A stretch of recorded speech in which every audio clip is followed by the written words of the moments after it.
The Haunted Hotel, A Mystery of Modern Venice by Wilkie Collins, Part 4. Chapter 16. It was only the 20th of September when Agnes and the children reached Paris. Mrs. Norbury and her brother Francis had then already started on their journey to Italy at least 3 weeks before the date at which the new hotel was to open for the reception of travelers. The person answerable for this premature departure was Francis Westwick. Like his younger brother Henry, he had increased his pecuniary resources by his own enterprise and ingenuity, with this difference that his speculations were connected with the arts. He had made money in the first instance by a weekly newspaper, and he had then invested his profits in a London theatre. This latter enterprise, admirably conducted, had been rewarded by the public with steady and liberal encouragement. Pondering over a new form of theatrical attraction for the coming winter season, Francis had determined to revive the languid public taste for the ballet by means of an entertainment of his own invention,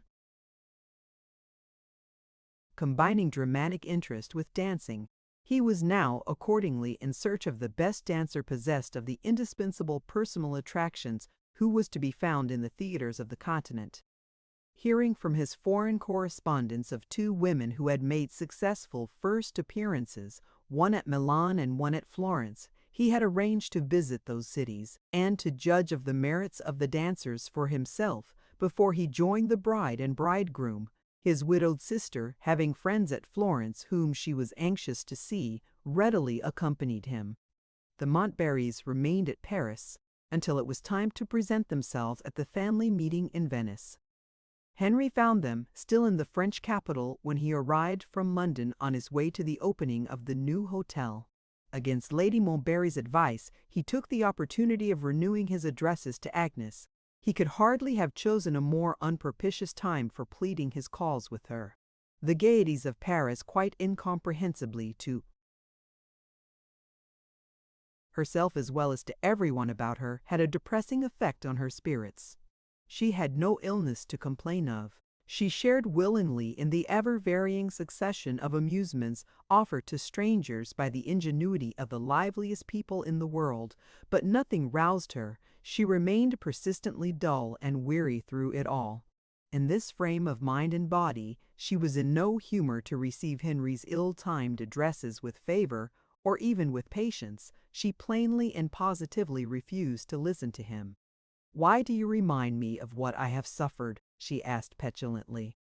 "Don't you see that it has left its mark on me for life? I thought I knew something of women by this time," Henry said, appealing privately to Lady Montbarry for consolation. "But Agnes completely puzzles me. It is a year since Montbarry's death, and she remains as devoted to his memory as if he had died faithful to her. She still feels the loss of him, as none of us feel it. She is the truest woman that ever breathed the breath of life." Lady Montbarry answered, "Remember that, and you will understand her. Can such a woman as Agnes give her love or refuse it according to circumstances? Because the man was unworthy of her, was he less the man of her choice? The truest and best friend to him, little as he deserved it in his lifetime, she naturally remains the truest and best friend to his memory now. If you really love her, wait, and trust to your 2 best friends, to time and to me. There is my advice. Let your own experience decide whether it is not the best advice that I can offer. Resume your journey to Venice tomorrow, and when you take leave of Agnes, speak to her as cordially as if nothing had happened." Henry wisely followed this advice. Thoroughly understanding him, Agnes made the leave-taking friendly and pleasant on her side. When he stopped at the door for a last look at her, she hurriedly turned her head so that her face was hidden from him. Was that a good sign? Lady Montbarry, accompanying Henry down the stairs, said, "Yes, decidedly. Write when you get to Venice. We shall wait here to receive letters from Arthur and his wife, and we shall time our departure for Italy accordingly." A week passed, and no letter came from Henry. Some days later, a telegram was received from him. It was dispatched from Milan instead of from Venice, and it brought this strange message: "I have left the hotel. Will return on the arrival of Arthur and his wife. Address meanwhile Albergo Reale, Milan." Preferring Venice before all other cities of Europe, and having arranged to remain there until the family meeting took place, what unexpected event had led Henry to alter his plans? And why did he state the bare fact without adding a word of explanation? Let the narrative follow him and find the answer to those questions at Venice. Chapter 17. The Palace Hotel, appealing for encouragement mainly to English and American travelers, celebrated the opening of its doors, as a matter of course, by the giving of a grand banquet and the delivery of a long succession of speeches. Delayed on his journey, Henry Westwick only reached Venice in time to join the guests over their coffee and cigars. Observing the splendor of the reception rooms, and taking note especially of the artful mixture of comfort and luxury in the bedchambers, he began to share the old nurse's view of the future, and to contemplate seriously the coming dividend of 10%. The hotel was beginning well, at all events. So much interest in the enterprise had been aroused, at home and abroad, by profuse advertising, that the whole accommodation of the building had been secured by travelers of all nations for the opening night. Henry only obtained one of the small rooms on the upper floor, by lucky accident, the absence of the gentleman who had written to engage it. He was quite satisfied and was on his way to bed when another accident altered his prospects for the night and moved him into another and a better room. Ascending on his way to the higher regions as far as the first floor of the hotel, Henry's attention was attracted by an angry voice protesting in a strong New England accent against one of the greatest hardships that can be inflicted on a citizen of the United States, the hardship of sending him to bed without gas in his room. The Americans are not only the most hospitable people to be found on the face of the earth, they are, under certain conditions, the most patient and good-tempered people as well. But they are human, and the limit of American endurance is found in the obsolete institution of a bedroom candle. The American traveler in the present case declined to believe that his bedroom was in a complete finished state without a gas burner. The manager pointed to the fine antique decorations renewed and re-gilt on the walls and the ceiling, and explained that the emanations of burning gas light would certainly spoil them in the course of a few months. To this the traveler replied that it was possible, but that he did not understand decorations. A bedroom with gas in it was what he was used to, was what he wanted, and was what he was determined to have. The compliant manager volunteered to ask some other gentleman, housed on the inferior upper story, which was lit throughout with gas, to change rooms. Hearing this, and being quite willing to exchange a small bedchamber for a large one, Henry volunteered to be the other gentleman. The excellent American shook hands with him on the spot. "You are a cultured person, sir," he said, "and you will no doubt understand the decorations." Henry looked at the number of the room on the door as he opened it. The number was 14. Tired and sleepy, he naturally anticipated a good night's rest. In the thoroughly healthy state of his nervous system, he slept as well in a bed abroad as in a bed at home. Without the slightest assignable reason, however, his just expectations were disappointed. The luxurious bed, the well-ventilated room, the delicious tranquility of Venice by night, all were in favor of his sleeping well. He never slept at all. An indescribable sense of depression and discomfort kept him waking through darkness and daylight alike. He went down to the coffee room as soon as the hotel was astir and ordered some breakfast. Another unaccountable change in himself appeared with the appearance of the meal. He was absolutely without appetite. An excellent omelette and cutlets cooked to perfection he sent away untasted. He, whose appetite never failed him, whose digestion was still equal to any demands on it. The day was bright and fine. He sent for a gondola and was rowed to the Lido. Out on the airy lagoon he felt like a new man. He had not left the hotel 10 minutes before he was fast asleep in the gondola. Waking, on reaching the landing place, he crossed the Lido and enjoyed a morning swim in the Adriatic.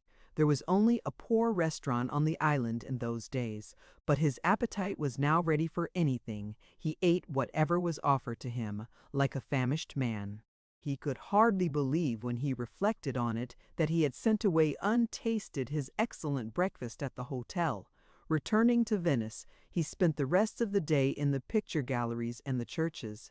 Towards 6 o'clock his gondola took him back, with another fine appetite, to meet some traveling acquaintances with whom he had engaged to dine at the table.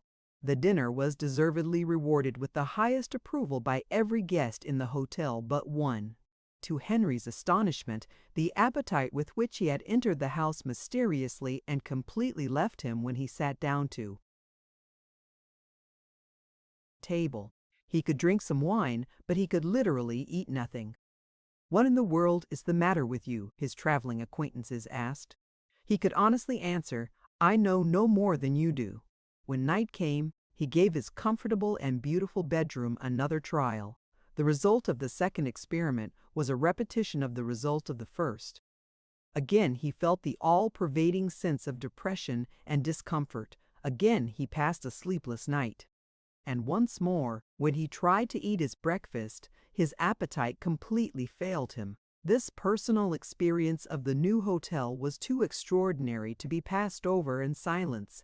Henry mentioned it to his friends in the public room, in the hearing of the manager. The manager, naturally zealous in defense of the hotel, was a little hurt at the implied reflection cast on number 14. He invited the travelers present to judge for themselves whether Mr. Westwick's bedroom was to blame for Mr. Westwick's sleepless nights, and he especially appealed to a gray-headed gentleman, a guest at the breakfast table of an English traveler, to take the lead in the investigation. "This is Dr. Bruno, our first physician in Venice," he explained. "I appeal to him to say if there are any unhealthy influences in Mr. Westwick's room." Introduced to number 14, the doctor looked round him with a certain appearance of interest which was noticed by everyone present. "The last time I was in this room," he said, "was on a melancholy occasion. It was before the palace was changed into an hotel. I was in professional attendance on an English nobleman who died here." One of the persons present inquired the name of the nobleman. Dr. Bruno answered without the slightest suspicion that he was speaking before a brother of the dead man, Lord Montbarry. Henry quietly left the room without saying a word to anybody. He was not, in any sense of the term, a superstitious man, but he felt, nevertheless, an insurmountable reluctance to remaining in the hotel. He decided on leaving Venice. To ask for another room would be, as he could plainly see, an offense in the eyes of the manager. To remove to another hotel would be to openly abandon an establishment in the success of which he had a pecuniary interest. Leaving a note for Arthur Barville, on his arrival in Venice, in which he merely mentioned that he had gone to look at the Italian lakes, and that a line addressed to his hotel at Milan would bring him back again, he took the afternoon train to Padua and dined with his usual appetite, and slept as well as ever that night. The next day, a gentleman and his wife, perfect strangers to the Montbarry family, returning to England by way of Venice, arrived at the hotel and occupied number 14. Still mindful of the slur that had been cast on one of his best bedchambers, the manager took occasion to ask the travelers the next morning how they liked their room.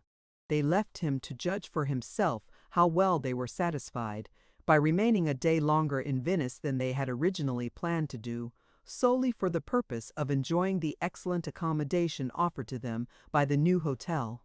"We have met with nothing like it in Italy," they said. "You may rely on our recommending you to all our friends." On the day when number 14 was again vacant, an English lady traveling alone with her maid arrived at the hotel, saw the room, and at once engaged it. The lady was Mrs. Norbury. She had left Francis Westwick in Milan, occupied in negotiating for the appearance at his theatre of the new dancer at the Scala. Not having heard to the contrary, Mrs. Norbury supposed that Arthur Barville and his wife had already arrived at Venice. She was more interested in meeting the young married couple than in awaiting the result of the hard bargaining which delayed the engagement of the new dancer, and she volunteered to make her brother's apologies if his theatrical business caused him to be late in keeping his appointment at the honeymoon festival. Mrs. Norbury's experience of number 14 differed entirely from her brother Henry's experience of the room. Falling asleep as readily as usual, her repose was disturbed by a succession of frightful dreams, the central figure in every one of them being the figure of her dead brother, the first Lord Montbarry. She saw him starving in a loathsome prison. She saw him pursued by assassins and dying under their knives. She saw him drowning in immeasurable depths of dark water. She saw him in a bed on fire, burning to death in the flames. She saw him tempted by a shadowy creature to drink and dying of the poisonous draught. The reiterated horror of these dreams had such an effect on her that she rose with the dawn of day, afraid to trust herself again in bed. In the old times, she had been noted in the family as the one member of it who lived on affectionate terms with Montbarry. His other sister and his brothers were constantly quarreling with him. Even his mother owned that her eldest son was of all her children the child whom she least liked. Sensible and resolute woman as she was, Mrs. Norbury shuddered with terror as she sat at the window of her room, watching the sunrise and thinking of her dreams. She made the first excuse that occurred to her when her maid came in at the usual hour and noticed how ill she looked. The woman was of so superstitious a temperament that it would have been in the last degree indiscreet to trust her with the truth. Mrs. Norbury merely remarked that she had not found the bed quite to her liking, on account of the large size of it. She was accustomed at home, as her maid knew, to sleep in a small bed. Informed of this objection later in the day, the manager regretted that he could only offer to the lady the choice of one other bedchamber, numbered 38, and situated immediately over the bedchamber which she desired to leave. Mrs. Norbury accepted the proposed change of quarters. She was now about to pass her second night in the room occupied in the old days of the palace by Baron Rivar. Once more she fell asleep as usual, and once more the frightful dreams of the first night terrified her, following each other in the same succession. This time her nerves, already shaken, were not equal to the renewed torture of terror inflicted on them. She threw on her dressing gown and rushed out of her room in the middle of the night.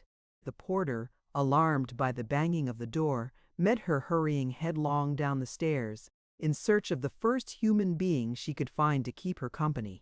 Considerably surprised at this last new manifestation of the famous English eccentricity, the man looked at the hotel register and led the lady upstairs again to the room occupied by her maid. The maid was not asleep and, more wonderful still, was not even undressed. She received her mistress quietly. When they were alone, and when Mrs. Norbury had, as a matter of necessity, taken her attendant into her confidence, the woman made a very strange reply. "I have been asking about the hotel, at the servants' supper tonight," she said. "The valet of one of the gentlemen staying here has heard that the late Lord Montbarry was the last person who lived in the palace, before it was made into an hotel. The room he died in, ma'am, was the room you slept in last night. Your room tonight is the room just above it. I said nothing for fear of frightening you. For my own part, I have passed the night as you see, keeping my light on and reading my Bible. In my opinion, no member of your family can hope to be happy or comfortable in this house." "What do you mean?" "Please to let me explain myself, ma'am. When Mr. Henry Westwick was here, I have this from the valet, too. He occupied the room his brother died in without knowing it, like you. For 2 nights he never closed his eyes. Without any reason for it, the valet heard him tell the gentleman in the coffee-room he could not sleep. He felt so low and so wretched in himself. And what is more, when daytime came, he couldn't even eat while he was under this roof. You may laugh at me, ma'am, but even a servant may draw her own conclusions. It's my conclusion that something happened to my lord, which we none of us know about, when he died in this house. His ghost walks in torment until he can tell it, and the living persons related to him are the persons who feel he is near them. Those persons may yet see him in the time to come. Pray don't stay any longer in this dreadful place. I wouldn't stay another night here myself. No, not for anything that could be offered me. Mrs. Norbury at once set her servant's mind at ease on this last point. I don't think about it as you do, she said gravely, but I should like to speak to my brother of what has happened. We will go back to Milan. Some hours necessarily elapsed before they could leave the hotel by the first train in the forenoon. In that interval, Mrs. Norbury's maid found an opportunity of confidentially informing the valet of what had passed between her mistress and herself. The valet had other friends to whom he related the circumstances in his turn. In due course of time, the narrative passing from mouth to mouth reached the ears of the manager. He instantly saw that the credit of the hotel was in danger unless something was done to retrieve the character of the room numbered 14. English travelers, well acquainted with the peerage of their native country, informed him that Henry Westwick and Mrs. Norbury were by no means the only members of the Montbarry family. Curiosity might bring more of them, too. The hotel, after hearing what had happened, the manager's ingenuity easily hit on the obvious means of misleading them. In this case, the numbers of all the rooms were enameled in blue on white china plates screwed to the doors. He ordered a new plate to be prepared bearing the number 13A, and he kept the room empty after its tenant for the time being had gone away until the plate was ready. He then renumbered the room, placing the removed number 14 on the door of his own room on the second floor, which, not being to let, had not previously been numbered at all. By this device, number 14 disappeared at once and forever from the books of the hotel as the number of a bedroom to let. Having warned the servants to beware of gossiping with travelers on the subject of the changed numbers, under penalty of being dismissed, the manager composed his mind with the reflection that he had done his duty to his employers. Now, he thought to himself with an excusable sense of triumph, let the whole family come here if they like. The hotel is a match for them. Chapter 18. Before the end of the week, the manager found himself in relations with the family once more. A telegram from Milan announced that Mr. Francis Westwick would arrive in Venice on the next day, and would be obliged if number 14 on the first floor could be reserved for him in the event of its being vacant at the time. The manager paused to consider before he issued his directions. The renumbered room had been last let to a French gentleman. It would be occupied on the day of Mr. Francis Westwick's arrival, but it would be empty again on the day after. Would it be well to reserve the room for the special occupation of Mr. Francis? And when he had passed the night unsuspiciously and comfortably in No. 13A, to ask him in the presence of witnesses how he liked his bedchamber? In this case, if the reputation of the room happened to be called in question again, the answer would vindicate it on the evidence of a member of the very family which had first given number 14 a bad name. After a little reflection, the manager decided on trying the experiment and directed that 13A should be reserved accordingly. On the next day, Francis Westwick arrived in excellent spirits. He had signed agreements with the most popular dancer in Italy. He had transferred the charge of Mrs. Norbury to his brother Henry, who had joined him in Milan, and he was now at full liberty to amuse himself by testing in every possible way the extraordinary influence exercised over his relatives by the new hotel. When his brother and sister first told him what their experience had been, he instantly declared that he would go to Venice in the interest of his theater. The circumstances related to him contained invaluable hints for a ghost drama. The title occurred to him in the railway, The Haunted Hotel, post that in red letters 6 feet high, on a black ground all over London, and trust the excitable public to crowd into the theater. Received with the politest attention by the manager, Francis met with a disappointment on entering the hotel. "Some mistake, sir. No such room on the first floor as number 14. The room bearing that number is on the second floor and has been occupied by me from the day when the hotel opened. Perhaps you meant number 13A on the first floor? It will be at your service tomorrow. A charming room. In the meantime, we will do the best we can for you tonight." A man who is the successful manager of a theater is probably the last man in the civilized universe who is capable of being impressed with favorable opinions of his fellow creatures. Francis privately set the manager down as a humbug and the story about the numbering of the rooms as a lie. On the day of his arrival, he dined by himself in the restaurant before the hour of the table d'hote for the express purpose of questioning the waiter without being overheard by anybody. The answer led him to the conclusion that 13A occupied the situation in the hotel which had been described by his brother and sister as a situation of 14. He asked next for the visitors' list and found that the French gentleman who then occupied 13A was the proprietor of a theater in Paris, personally well known to him. Was the gentleman then in the hotel? He had gone out, but would certainly return for the table d'hote. When the public dinner was over, Francis entered the room and was welcomed by his Parisian colleague, literally, with open arms. "Come and have a cigar in my room," said the friendly Frenchman. "I want to hear whether you have really engaged that woman at Milan or not." In this easy way, Francis found his opportunity of comparing the interior of the room with the description which he had heard of it at Milan. Arriving at the door, the Frenchman bethought himself of his traveling companion. "My scene painter is here with me," he said, "on the lookout for materials. An excellent fellow, who will take it as a kindness if we ask him to join us. I'll tell the porter to send him up when he comes in." He handed the key of his room to Francis. "I will be back in a minute. It's at the end of the corridor 13A. Francis entered the room alone. There were the decorations on the walls and the ceiling exactly as they had been described to him. He had just time to perceive this at a glance before his attention was diverted to himself and his own sensations by a grotesquely disagreeable occurrence which took him completely by surprise.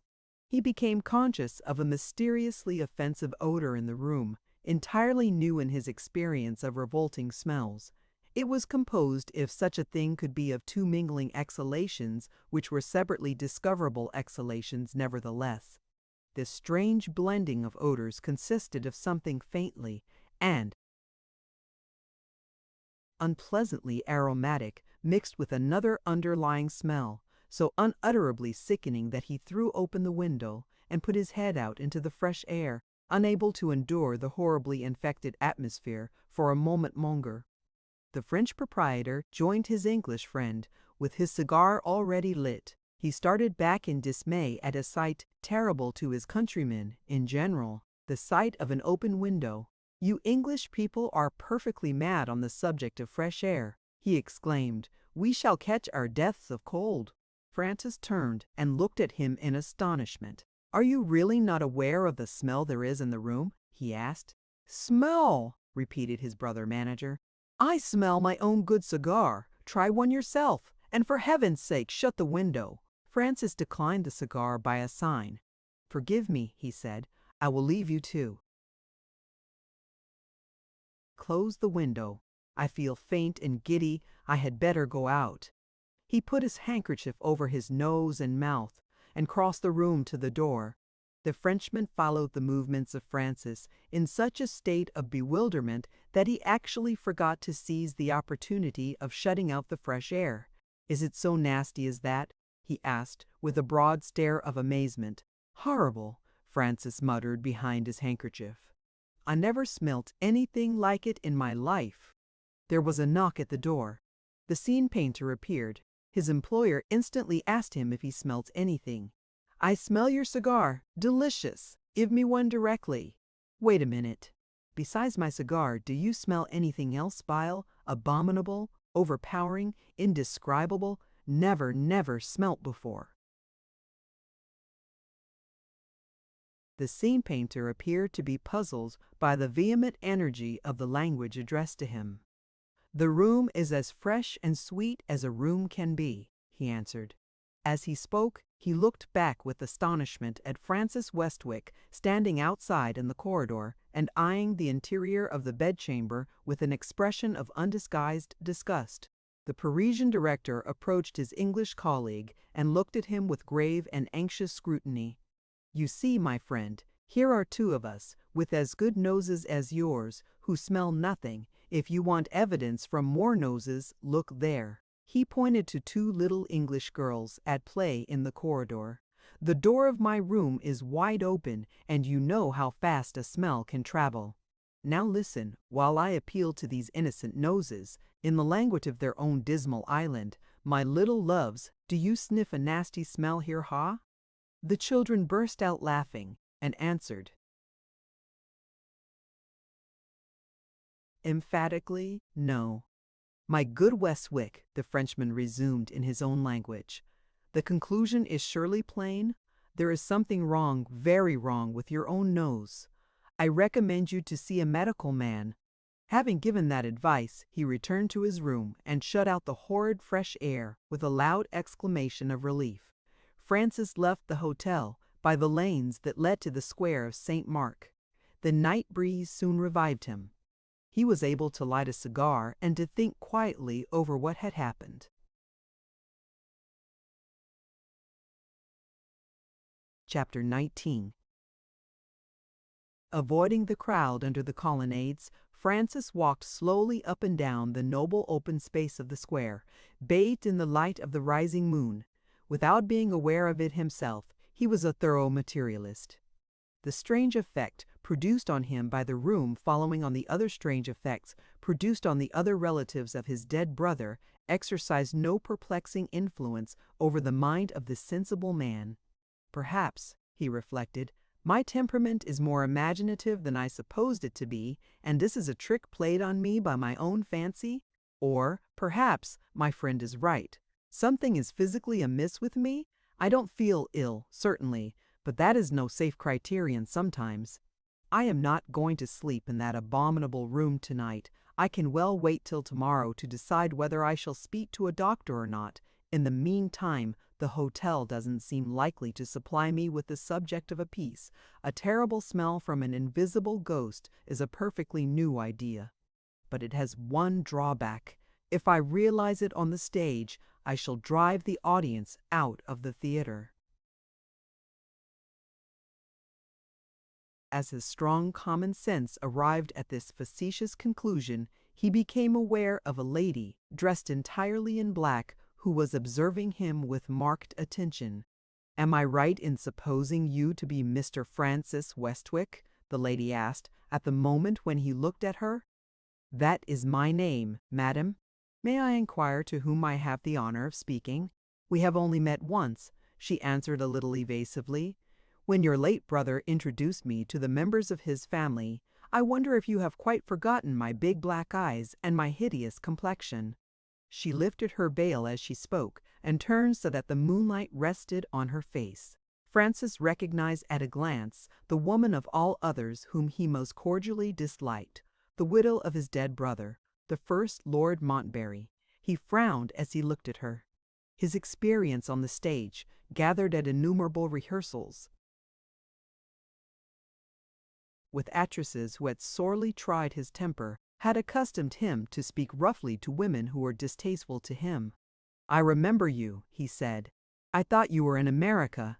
She took no notice of his ungracious tone and manner. She simply stopped him when he lifted his hat and turned to leave her. "Let me walk with you for a few minutes," she quietly replied. "I have something to say to you." He showed her his cigar. "I am smoking," he said. "I don't mind smoking," he said. "I don't mind smoking." After that there was nothing to be done short of downright brutality but to yield. He did it with the worst possible grace. "Well?" he resumed. "What do you want of me?" "You shall hear directly, Mr. Westwick. Let me first tell you what my position is. I am alone in the world. To the loss of my husband has now been added another bereavement, the loss of my companion in America, my brother Baron Rivar." The reputation of the Baron, and the doubt which scandal had thrown on his assumed relationship to the Countess, were well known to Francis. "Shot in a gambling saloon?" he asked brutally. "The question is a perfectly natural one on your part," she said, with the impenetrably ironical manner which she could assume on certain occasions. "As a native of horse-racing England, you belong to a nation of gamblers. My brother died no extraordinary death, Mr. Westwick. He sank, with many other unfortunate people, under a fever prevalent in a western city which we happened to visit. The calamity of his loss made the United States unendurable. To me, I left by the first steamer that sailed from New York, a French vessel which brought me to Havre. I continued my lonely journey to the south of France, and then I went on to Venice. What does all this matter to me? Francis thought to himself. She paused, evidently expecting him to say something. "So you have come to Venice," he said carelessly. "Why?" "Because I couldn't help it," she answered. Francis looked at her with cynical curiosity. "That sounds odd," he remarked. "Why couldn't you help it?" "Women are accustomed to act on impulse," she explained. "Suppose we say that an impulse has directed my journey, and yet this is the last place in the world that I wish to find myself in. Associations that I detest are connected with it in my mind. If I had a will of my own, I would never see it again. I hate Venice. As you see, however, I am here. When did you meet with such an unreasonable woman before? Never, I am sure." She stopped, eyed him for a moment, and suddenly altered her tone. "When is Miss Agnes Lockwood expected to be in Venice?" she asked. It was not easy to throw Francis off his balance, but that extraordinary question did it. "How the devil did you know that Miss Lockwood was coming to Venice?" he exclaimed. She laughed a bitter, mocking laugh. "Say, I guessed it!" Something in her tone, or perhaps something in the audacious defiance of her eyes as they rested on him, roused the quick temper that was in Francis Westwick. "Lady Montbarry," he began. "Stop there," she interposed. "Your brother Stephen's wife calls herself Lady Montbarry now. I share my title with no woman. Call me by my name before I committed the fatal mistake of marrying your brother. Address me, if you please, as Countess Nerona." "Countess Nerona," Francis resumed, "if your object in claiming my acquaintance is to mystify me, you have come to the wrong man. Speak plainly, or permit me to wish you good evening." "If your object is to keep Miss Lockwood's arrival in Venice a secret," she retorted, "speak plainly, Mr. Westwick, on your side, and say so." Her intention was evidently to irritate him, and she succeeded. "Nonsense!" he broke out petulantly. "My brother's traveling arrangements are secrets to nobody. He brings Miss Lockwood here, with Lady Montbarry and the children. As you seem so well informed, perhaps you know why she is coming to Venice." The Countess had suddenly become grave and thoughtful. She made no reply. The two strangely associated companions, having reached one extremity of the square, were now standing before the church of St. Mark. The moonlight was bright enough to show the architecture of the grand cathedral in its wonderful variety of detail. Even the pigeons of St. Mark were visible, in dark, closely packed rows, roosting in the archways of the great entrance doors. "I never saw the old church look so beautiful by moonlight," the Countess said quietly, speaking, not to Francis, but to herself. "Goodbye, St. Mark's by moonlight. I shall not see you again." She turned away from the church and saw Francis listening to her with wondering looks. "No," she resumed, placidly picking up the lost thread of the conversation, "I don't know why Miss Lockwood is coming here. I only know that we are to meet in Venice by previous appointment." By destiny, she answered, with her head on her breast and her eyes on the ground. Frances burst out laughing. Or, if you like it better, she instantly resumed, by what fools call chance. Francis answered easily, out of the depths of his strong common sense. Chance seems to be taking a queer way of bringing the meeting about, he said. We have all arranged to meet at the Palace Hotel. How is it that your name is not on the visitors' list? Destiny ought to have brought you to the Palace Hotel, too. She abruptly pulled down her veil. Destiny may do that yet, she said. The Palace Hotel, she repeated, speaking once more to herself. The old hell transformed into the new purgatory. The place itself, Jesu Maria, the place itself. She paused and laid her hand on her companion's arm. Perhaps Miss Lockwood is not going there with the rest of you? She burst out with sudden eagerness. Are you positively sure she will be at the hotel? Positively. Haven't I told you that Miss Lockwood travels with Lord and Lady Montbarry? And don't you know that she is a member of the family? You will have to move, Countess, to our hotel.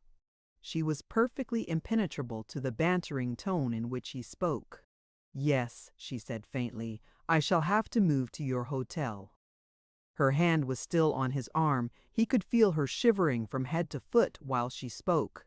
Heartily as he disliked and distrusted her, the common instinct of humanity obliged him to ask if she felt cold.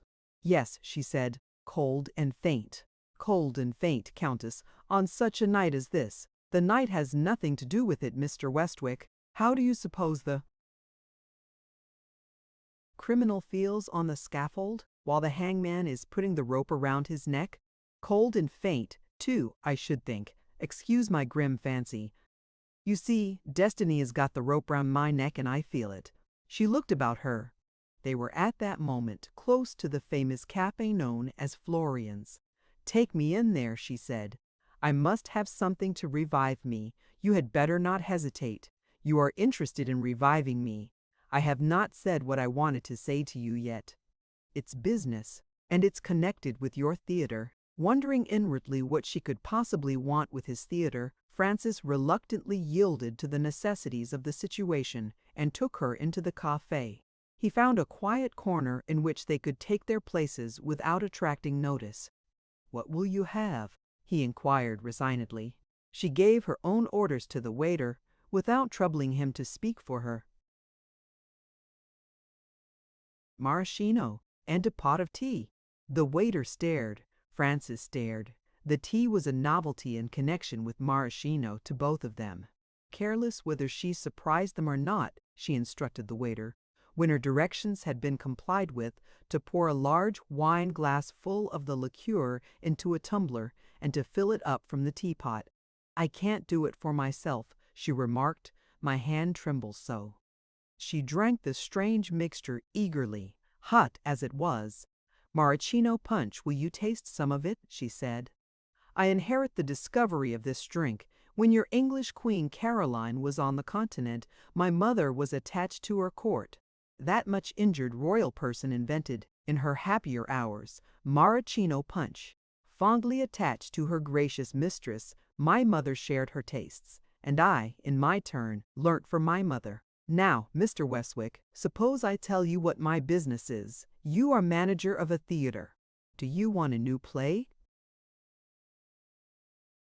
I always want a new play provided it's a good one. And you pay, if it's a good one? I pay liberally in my own interests. If I write the play, will you read it? Francis hesitated. What has put writing a play into your head? He asked. Mere accident, she answered. I had once occasion to tell my late brother of a visit which I paid to Miss Lockwood when I was last in England. He took no interest at what happened at the interview, but something struck him in my way of relating it. He said, You describe what passed between you and the lady with the point and contrast of good stage dialogue. You have the dramatic instinct. Try if you can write a play. You might make money. That put it into my head. Those last words seemed to startle Francis.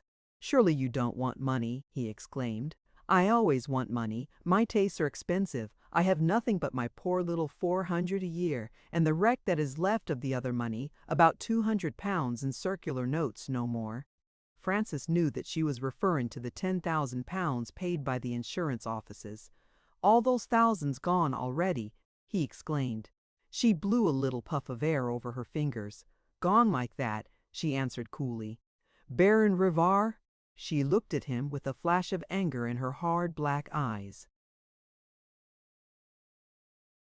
"My affairs are my own secret, Mr. Westwick. I have made you a proposal and you have not answered me yet. Don't say no without thinking first. Remember what a life mine has been. I have seen more of the world than most people, playwrights included.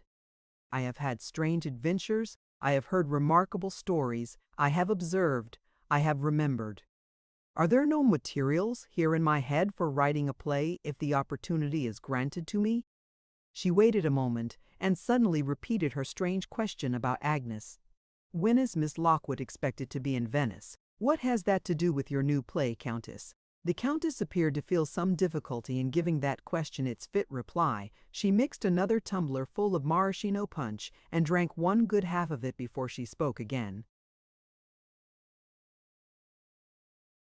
"It has everything to do with my new play," was all she said.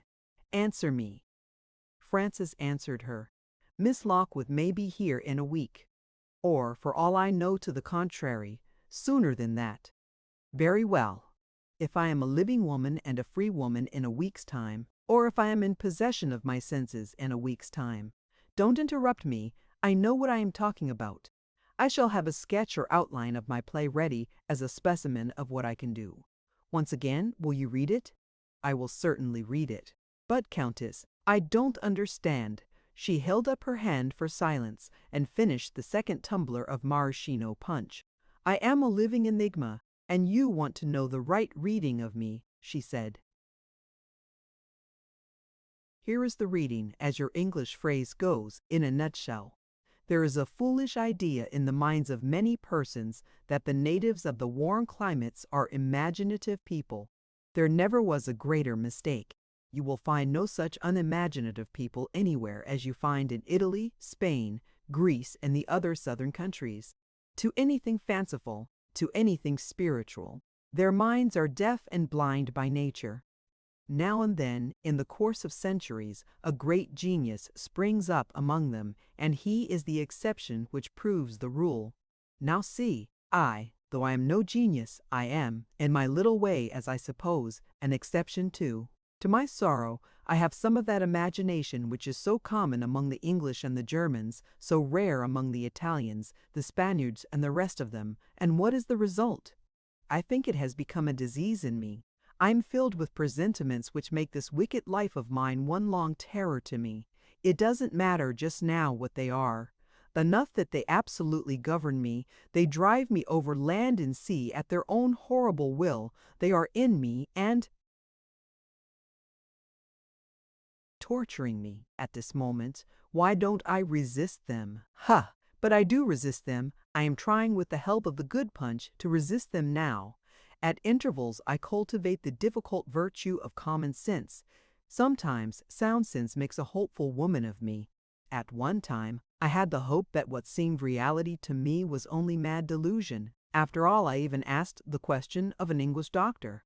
At other times, other sensible doubts of myself beset me. Never mind dwelling on them now. It always ends in the old terrors and superstitions taking possession of me again. In a week's time, I shall know whether destiny does indeed decide my future for me, or whether I decide it for myself. In the last case, my resolution is to absorb this self-tormenting fancy of mine in the occupation that I have told you of already. Do you understand me a little better now? And, our business being settled, dear Mr. Westwick, shall we get out of this hot room into the nice cool air again?" They rose to leave the cafe. Francis privately concluded that the maraschino punch offered the only discoverable explanation of what the Countess had said to him. Chapter 20. "Shall I see you again?" she asked, as she held out her hand to take leave. It is quite understood between us, I suppose, about the play?" Francis recalled his extraordinary experience of that evening in the renumbered room. "My stay in Venice is uncertain," he replied. "If you have anything more to say about this dramatic venture of yours, it may be as well to say it now. Have you decided on a subject already? I know the public taste in England better than you do. I might save you some waste of time and trouble if you have not chosen your subject wisely." "I don't care what subject I write about so long as I write," she answered carelessly. "If you have got a subject in your head, give it to me. I answer for the characters and the dialogue." "You answer for the characters and the dialogue," Francis repeated. "That's a bold way of speaking for a beginner. I wonder if I should shake your sublime confidence in yourself if I suggested the most ticklish subject to handle which is known to the stage? What do you say, Countess, to entering the lists with Shakespeare and trying a drama with a ghost in it? A true story, mind, founded on events in this very city in which you and I are interested." She caught him by the arm and drew him away from the crowded colonnade into the solitary middle space of the square. "Now tell me," she said eagerly, "here, where nobody is near us, how am I interested in it? How? How?" Still holding his arm, she shook him in her impatience to hear the coming disclosure.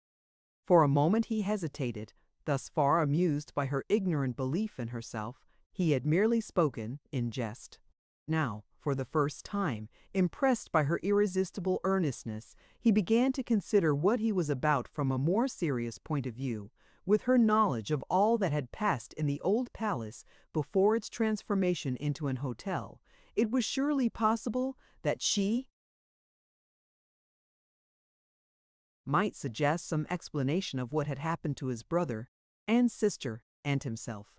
Or failing to do this, she might accidentally reveal some event in her own experience, which, acting as a hint to a competent dramatist, might prove to be the making of a play. The prosperity of his theater was his one serious object in life. "I may be on the trace of another Corsican Brothers," he thought. "A new piece of that sort would be £10,000 in my pocket at least." With these motives worthy of the single-hearted devotion to dramatic business which made Francis a successful manager, he related, without further hesitation, what his own experience had been, and what the experience of his relatives had been in the haunted hotel. He even described the outbreak of superstitious terror which had escaped Mrs. Norbury's ignorant maid. "Sad stuff, if you look at it reasonably," he remarked. "But there is something dramatic in the notion of the ghostly influence making itself felt by the relations in succession as they one after another enter the fatal room until the one chosen relative comes who will see the unearthly creature and know the terrible truth. Material for a play, Countess, first-rate material for a play." There he paused. She neither moved nor spoke. He stooped and looked closer at her. What impression had he produced?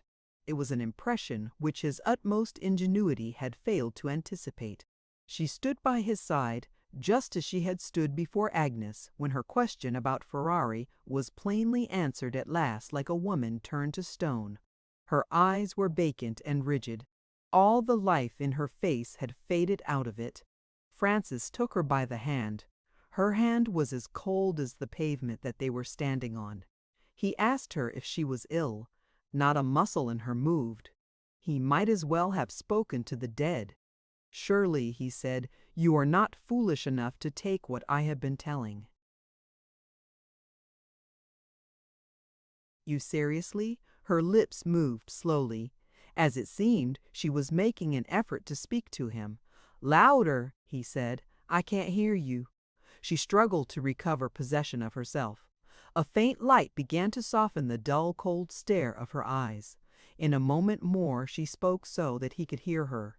"I never thought of the other world," she murmured in low, dull tones, like a woman talking in her sleep. Her mind had gone back to the day of her last memorable interview with Agnes. She was slowly recalling the confession that had escaped her, the warning words which she had spoken at that past time. Necessarily incapable of understanding this, Francis looked at her in perplexity. She went on in the same dull, vacant tone, steadily following out her own train of thought with her heedless eyes on his face and her wandering mind far away from him. I said some trifling event would bring us together the next time. I was wrong. No trifling event will bring us together. I said I might be the person who told her what had become of Ferrari if she forced me to it. Shall I feel some other influence than hers? Will he force me to it? When she sees him, shall I see him too? Her head sank a little. Her heavy eyelids dropped slowly. She heaved a long, low, weary sigh. Francis put her arm in his and made an attempt to rouse her. "Come, Countess. You are weary and overwrought. We have had enough talking tonight. Let me see you safe back to your hotel. Is it far from here?" She started when he moved, and obliged her to move with him, as if he had suddenly awakened her out of a deep sleep. "Not far," she said faintly. "The old hotel on the quay. My mind's in a strange state. I have forgotten the name. Danieli's? Yes." He led her on slowly. She accompanied him in silence as far as the end of the piazzetta. There, when the full view of the moonlit lagoon revealed itself, she stopped him as he turned towards the Riva degli Schiavoni. "I have something to ask you. I want to wait and think." She recovered her lost idea after a long pause.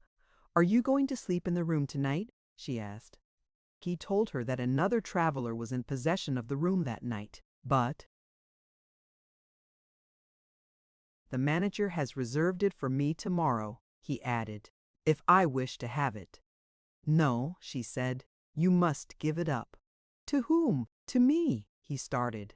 "After what I have told you, do you really wish to sleep in that room tomorrow night?" "I must sleep in it. Are you not afraid?" "I am horribly afraid." "So I should have thought, after what I have observed in you tonight." "Why should you take the room? You are not obliged to occupy it unless you like." "I was not obliged to go to Venice when I left America," she answered. "And yet I came here. I must take the room, and keep the room, and keep the room, until—" She broke off at those words. "Never mind the rest," she said. "It doesn't interest you." It was useless to dispute with her. Francis changed the subject. "We can do nothing tonight," he said. "I will call on you tomorrow morning and hear what you think of it then." They moved on again to the hotel. As they approached the door, Francis asked if she was staying in Venice under her own name. She shook her head. "As your brother's widow, I am known here. As Countess Nerona, I am known here. I want to be unknown, this time to strangers in Venice. I am traveling under a common English name." She hesitated and stood still. "What has come to me?" she muttered to herself. "Some things I remember, and some I forget. I forgot Danieli's, and now I forget my English name." She drew him hurriedly into the hall of the hotel, on the wall of which hung a list of visitors' names. Running her finger slowly down the list, she pointed to the English name that she had assumed, Mrs. James. "Remember that when you call tomorrow," she said. "My head is heavy. Good night." Francis went back to his own hotel, wondering what the events of the next day would bring forth. A new turn in his affairs had taken place in his absence. As he crossed the hall, he was requested by one of the servants to walk into the private office. The manager was waiting there with a gravely preoccupied manner, as if he had something serious to say. He regretted to hear that Mr. Francis Westwick had, like other members of the family, discovered serious sources of discomfort in the new hotel. He had been informed in strict confidence of Mr. Westwick's extraordinary objection to the atmosphere of the bedroom upstairs. Without presuming to discuss the matter, he must beg to be excused from reserving the room for Mr. Westwick after what had happened. Francis answered sharply, a little ruffled by the tone in which the manager had spoken to him. "I might, very possibly, have declined to sleep in the room if you had reserved it," he said. "Do you wish me to leave the hotel?" The manager saw the error that he had committed and hastened to repair it. "Certainly not, sir. We will do our best to make you comfortable while you stay with us. I beg your pardon if I have said anything to offend you. The reputation of an establishment like this is a matter of very serious importance. May I hope that you will do us the great favor to say nothing about what has happened upstairs? The two French gentlemen have kindly promised to keep it a secret. This apology left Francis no polite alternative but to grant the manager's request. There is an end to the Countess's wild scheme, he thought to himself as he retired for the night. So much the better for the Countess. He rose late the next morning. Inquiring for his Parisian friends, he was informed that both the French gentlemen had left for Milan. As he crossed the hall, on his way to the restaurant, he noticed the head porter chalking the numbers of the rooms on some articles of luggage which were waiting to go upstairs. One trunk attracted his attention by the extraordinary number of old traveling labels left on it. The porter was marking it at the moment, and the number was 13A. Francis instantly looked at the card fastened on the lid. It bore the common English name, Mrs. James. He at once inquired about the lady. She had arrived early that morning, and she was then in the reading room. Looking into the room, he discovered a lady in it alone. Advancing a little nearer, he found himself face to face with the Countess. She was seated in a dark corner, with her head down and her arms crossed over her bosom. "Yes," she said in a tone of weary impatience, before Francis could speak to her. "I thought it best not to wait for you. I determined to get here before anybody else could take the room." "Have you taken it for long?" Francis asked. "You told me Miss Lockwood would be here in a week's time. I have taken it for a week." "What has Miss Lockwood to do with it?" "She has everything to do with it. She must sleep in the room. I shall give the room up to her when she comes here." Francis began to understand the superstitious purpose that she had in view. "Are you an educated woman really of the same opinion as my sister's maid?" he exclaimed. "Assuming your absurd superstition to be a serious thing, you are taking the wrong means to prove it true. If I and my brother and sister have seen nothing, how should Agnes Lockwood discover what was not revealed to us? She is only distantly related to the Montbarrys. She is only our cousin. She was nearer to the heart of the Montbarry who is dead than any of you." The Countess answered sternly. "To the last day of his life, my miserable husband repented his desertion of her. She will see what none of you have seen. She shall have the room." Francis listened, utterly at a loss to account for the motives that animated her. "I don't see what interest you have in trying this extraordinary experiment," he said. "It is my interest not to try it. It is my interest to fly from Venice and never set eyes on Agnes Lockwood or any of your family again." "What prevents you from doing that?" She started to her feet and looked at him wildly. "I know no more what prevents me than you do," she burst out. "Some will that is stronger than mine drives me on to my destruction in spite of my own self." She suddenly sat down again and waved her hand for him to go. "Leave me," she said. "Leave me to my thoughts." Francis left her, firmly persuaded by this time that she was out of her senses. For the rest of the day he saw nothing of her. The night, so far as he knew, passed quietly. The next morning he breakfasted early, determining to wait in the restaurant for the appearance of the Countess. She came in and ordered her breakfast quietly, looking dull and worn and self-absorbed as she had looked when he last saw her. He hastened to her table and asked if anything had happened in the night. "Nothing," she answered. "You have rested as well as usual?" "Quite as well as usual." "Have you had any letters this morning? Have you heard when she is coming?" "I have had no letters. Are you really going to stay here?" "Has your experience of last night not altered the opinion which you expressed to me yesterday?" "Not in the least." The momentary gleam of animation which had crossed her face when she questioned him about Agnes died out of it again when he answered her. She looked, she spoke, she ate her breakfast with a vacant resignation, like a woman who had done with hopes, done with interests, done with everything but the mechanical movements and instincts of life. Francis went out on the customary traveler's pilgrimage to the shrines of Titian and Tintoret. After some hours of absence, he found a letter waiting for him when he got back to the hotel. It was written by his brother Henry, and it recommended him to return to Milan immediately. The proprietor of a French theater recently arrived from Venice was trying to induce the famous dancer whom Francis had engaged to break faith with him and accept a higher salary. Having made this startling announcement, Henry proceeded to inform his brother that Lord and Lady Montbarry, with Agnes and the children, would arrive in Venice in 3 days more. "They know nothing of our adventures at the hotel," Henry wrote, "and they have telegraphed to the manager for the accommodation that they want.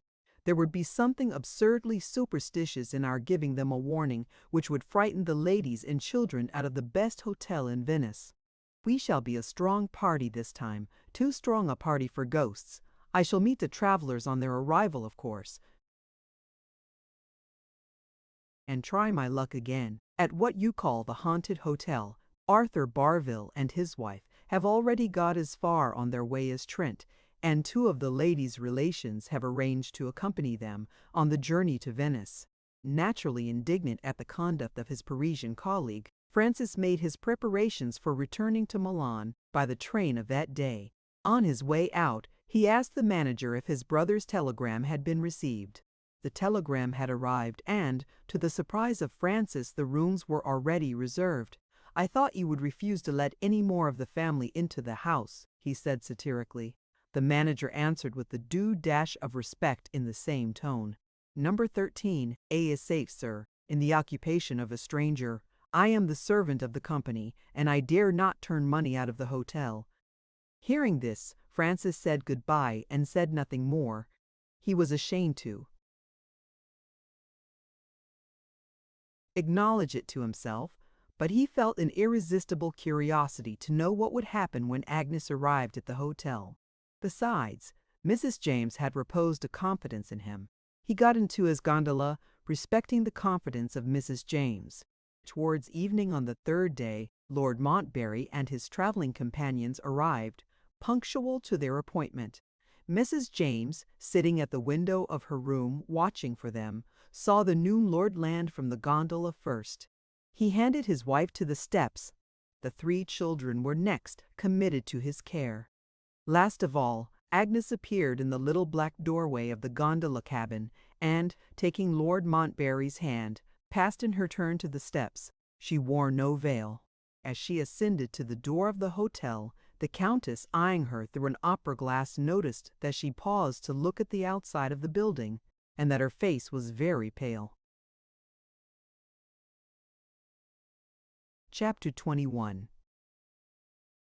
Lord and Lady Montbarry were received by the housekeeper, the manager being absent for a day or 2 on business connected with the affairs of the hotel. The rooms reserved for the travelers on the 1st floor were 3 in number, consisting of 2 bedrooms opening into each other and communicating on the left with a drawing-room. Complete so far, the arrangements proved to be less satisfactory in reference to the 3rd bedroom required for Agnes and for the eldest daughter of Lord Montbarry, who usually slept with her on their travels. The bedchamber on the right of the drawing-room was already occupied by an English widow lady. Other bedchambers at the other end of the corridor were also let in every case. There was accordingly no alternative but to place at the disposal of Agnes a comfortable room on the 2nd floor. Lady Montbarry vainly complained of this separation of one of the members of her traveling party from the rest. The housekeeper politely hinted that it was impossible for her to ask other travelers to give up their rooms. She could only express her regret and assure Miss Lockwood that her bedchamber on the 2nd floor was one of the best rooms in that part of the hotel. On the retirement of the housekeeper, Lady Montbarry noticed that Agnes had seated herself apart, feeling apparently no interest in the question of the bedrooms. Was she ill? No. She felt a little unnerved by the railway journey, and that was all. Hearing this, Lord Montbarry proposed that she should go out with him and try the experiment of half an hour's walk in the cool evening air. Agnes gladly accepted the suggestion. They directed their steps towards the square of St. Mark so as to enjoy the breeze blowing over the lagoon. It was the first visit of Agnes to Venice. The fascination of the wonderful city of the waters exerted its full influence over her sensitive nature. The proposed half-hour of the walk had passed away and was fast expanding to half an hour more before Lord Montbarry could persuade his companion to remember that dinner was waiting for them. As they returned, passing under the colonnade, neither of them noticed a lady in deep mourning, loitering in the open space of the square. She started as she recognized Agnes, walking with the new Lord Montbarry, hesitated for a moment, and then followed them, at a discreet distance, back to the hotel. Lady Montbarry received Agnes in high spirits with news of an event which had happened in her absence.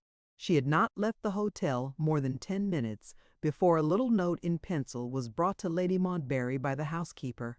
The writer proved to be no less a person than the widow lady who occupied the room on the other side of the drawing-room, which her ladyship had vainly hoped to secure for Agnes. Writing under the name of Mrs. James, the polite widow explained that she had heard from the housekeeper of the disappointment experienced by Lady Montbarry in the matter of the rooms.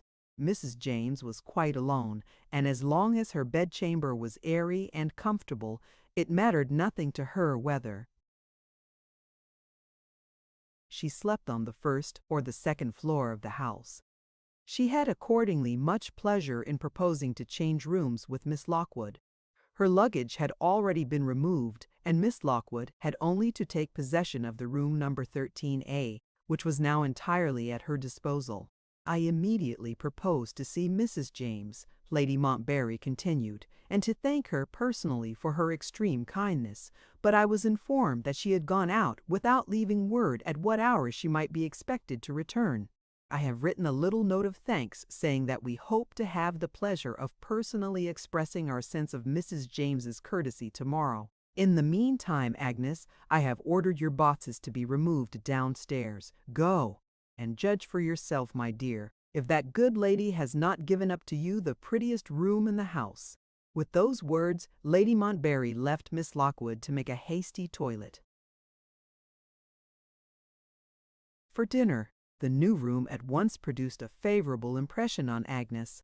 The large window, opening into a balcony, commanded an admirable view of the canal. The decorations on the walls and ceiling were skillfully copied from the exquisitely graceful designs of Raphael in the Vatican. The massive wardrobe possessed compartments of unusual size, in which double the number of dresses that Agnes possessed might have been conveniently hung at full length. In the inner corner of the room, near the head of the bedstead, there was a recess which had been turned into a little dressing room, and which opened by a second door on the interior staircase of the hotel, commonly used by the servants. Noticing these aspects of the room at a glance, Agnes made the necessary change in her dress as quickly as possible. On her way back to the drawing-room she was addressed by a chambermaid in the corridor who asked for her key. "I will put your room tidy for the night, miss," the woman said, "and I will then bring the key back to you in the drawing-room." While the chambermaid was at her work, a solitary lady, loitering about the corridor of the second story, was watching her over the banisters. After a while, the maid appeared with her pail in her hand, leaving the room by way of the dressing-room and the back stairs. As she passed out of sight, the lady on the second floor, no other, it is needless to add, than the Countess herself, ran swiftly down the stairs, entered the bedchamber by the principal door, and hid herself in the empty side compartment of the wardrobe. The chambermaid returned, completed her work, locked the door of the dressing-room on the inner side, locked the principal entrance door on leaving the room, and returned the key to Agnes in the drawing-room. The travelers were just sitting down to their late dinner when one of the children noticed that Agnes was not wearing her watch. Had she left it in her bed chamber in the hurry of changing her dress? She rose from the table at once in search of her watch, Lady Montbarry advising her, as she went out, to see to the security of her bedchamber in the event of there being thieves in the house. Agnes found her watch, forgotten on the toilet table, as she had anticipated. Before leaving the room again, she acted on Lady Montbarry's advice and tried the key in the lock of the dressing-room door. It was properly secured. She left the bedchamber, locking the main door behind her. Immediately on her departure, the Countess, oppressed by the confined air in the wardrobe, ventured on stepping out of her hiding-place into the empty room. Entering the dressing-room, she listened at the door until the silence outside informed her that the corridor was empty. Upon this, she unlocked the door and, passing out, closed it again softly, leaving it to all appearance when viewed on the inner side as carefully secured as Agnes had seen it when she tried the key in the lock with her own hand. While the Montbarrys were still at dinner, Henry Westwick joined them, arriving from Milan. When he entered the room, and again when he advanced to shake hands with her, Agnes was conscious of a latent feeling which secretly reciprocated Henry's unconcealed pleasure on meeting her again.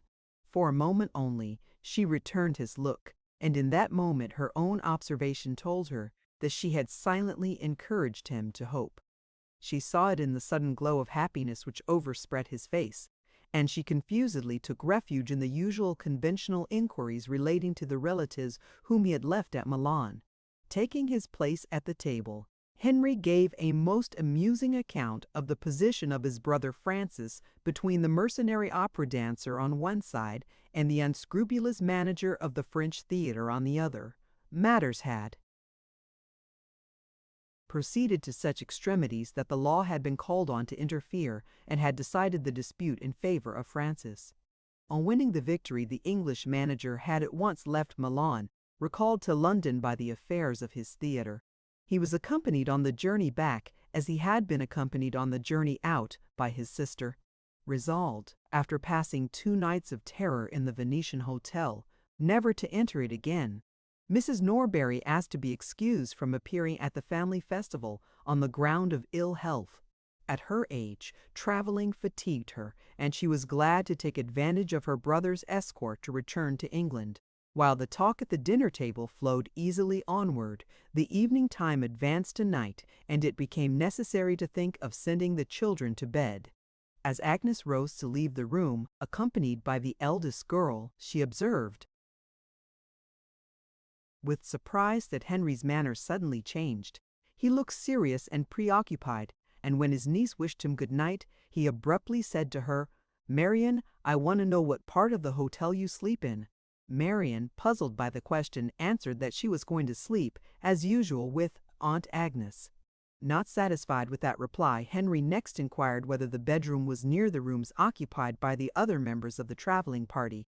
Answering for the child, and wondering what Henry's object could possibly be, Agnes mentioned the polite sacrifice made to her convenience by Mrs. James. "Thanks to that lady's kindness," she said, "Marian and I are only on the other side of the drawing-room."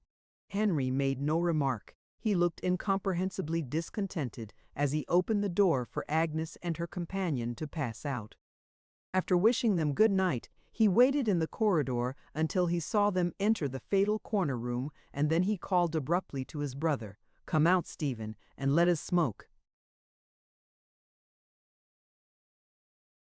As soon as the 2 brothers were at liberty to speak together privately, Henry explained the motive which had led to his strange inquiries about the bedrooms.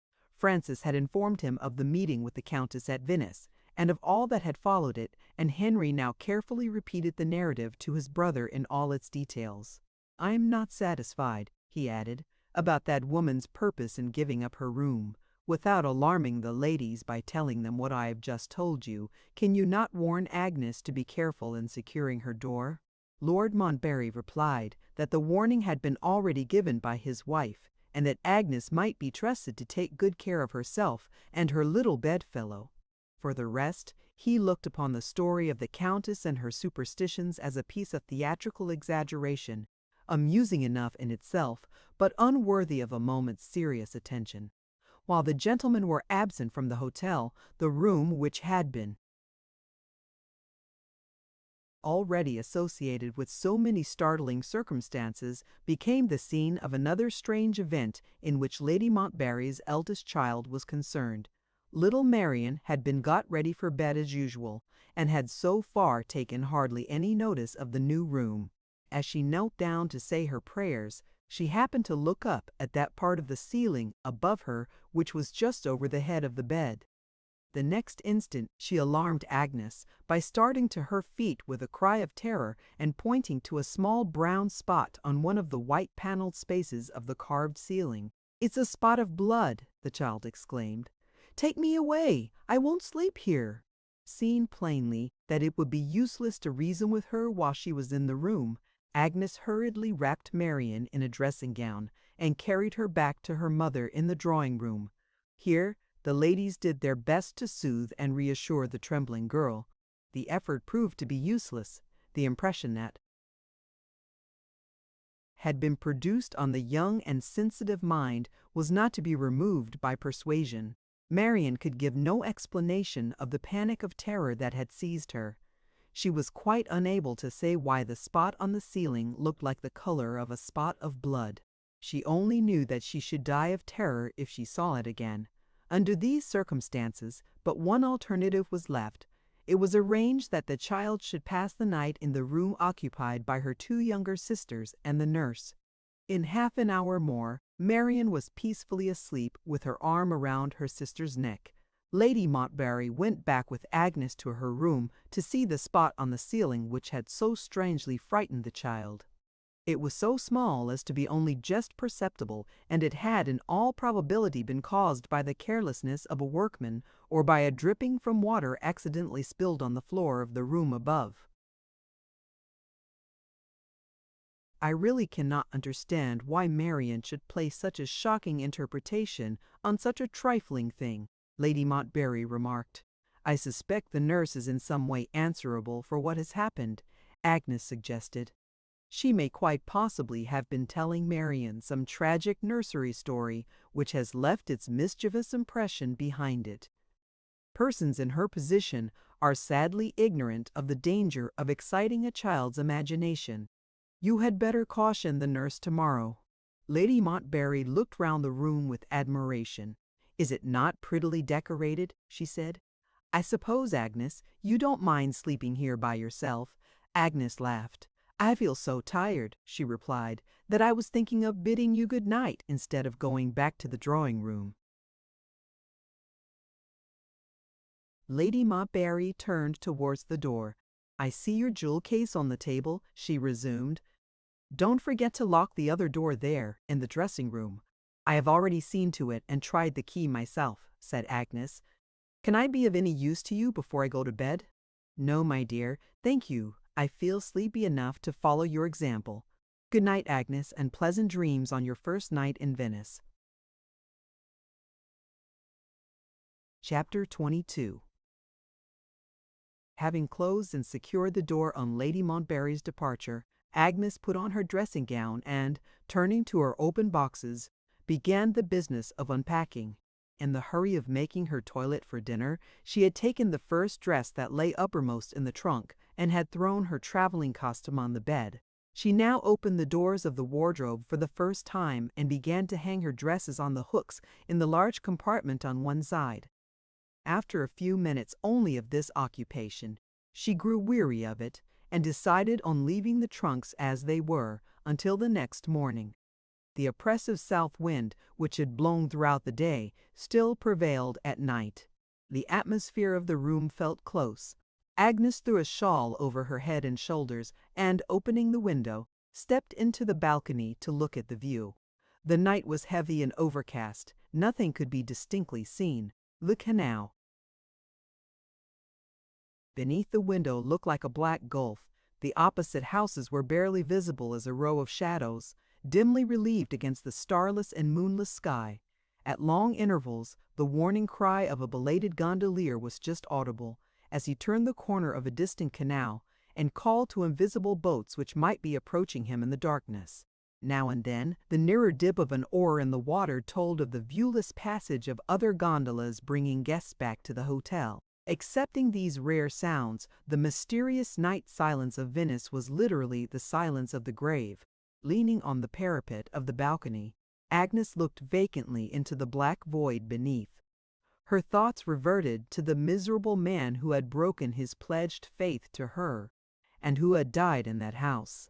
Some change seemed to have come over her since her arrival in Venice. Some new influence appeared to be at work.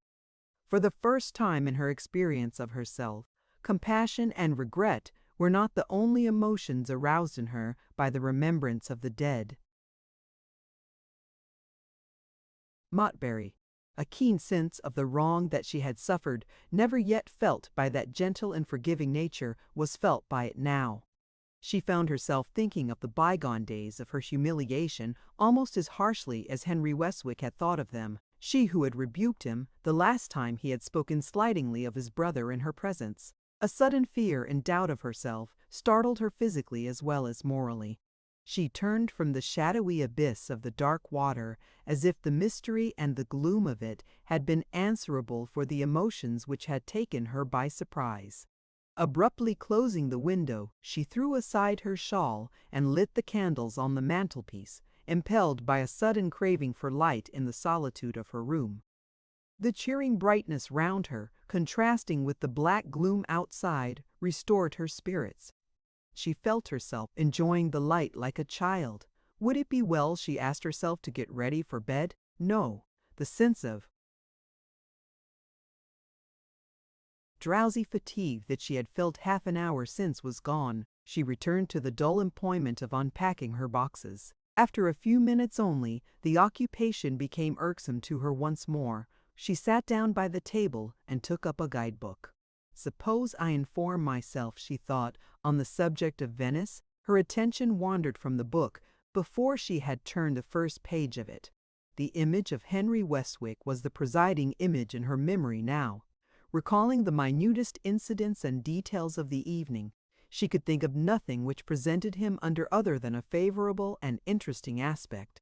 She smiled to herself softly. Her color rose by fine gradations as she felt the full luxury of dwelling on the perfect truth and modesty of his devotion to her. Was the depression of spirits from which she had suffered so persistently on her travels attributable, by any chance, to their long separation from each other, embittered perhaps by her own vain regret when she remembered her harsh reception of him in Paris? Suddenly conscious of this bold question, and of the self-abandonment which it implied, she returned mechanically to her book, distrusting the unrestrained liberty of her own thoughts. What lurking temptations to forbidden tenderness find their hiding places in a woman's dressing gown, when she is alone in her room at night, with her heart in the tomb of the dead Montbarry? Could Agnes even think of another man, and think of love?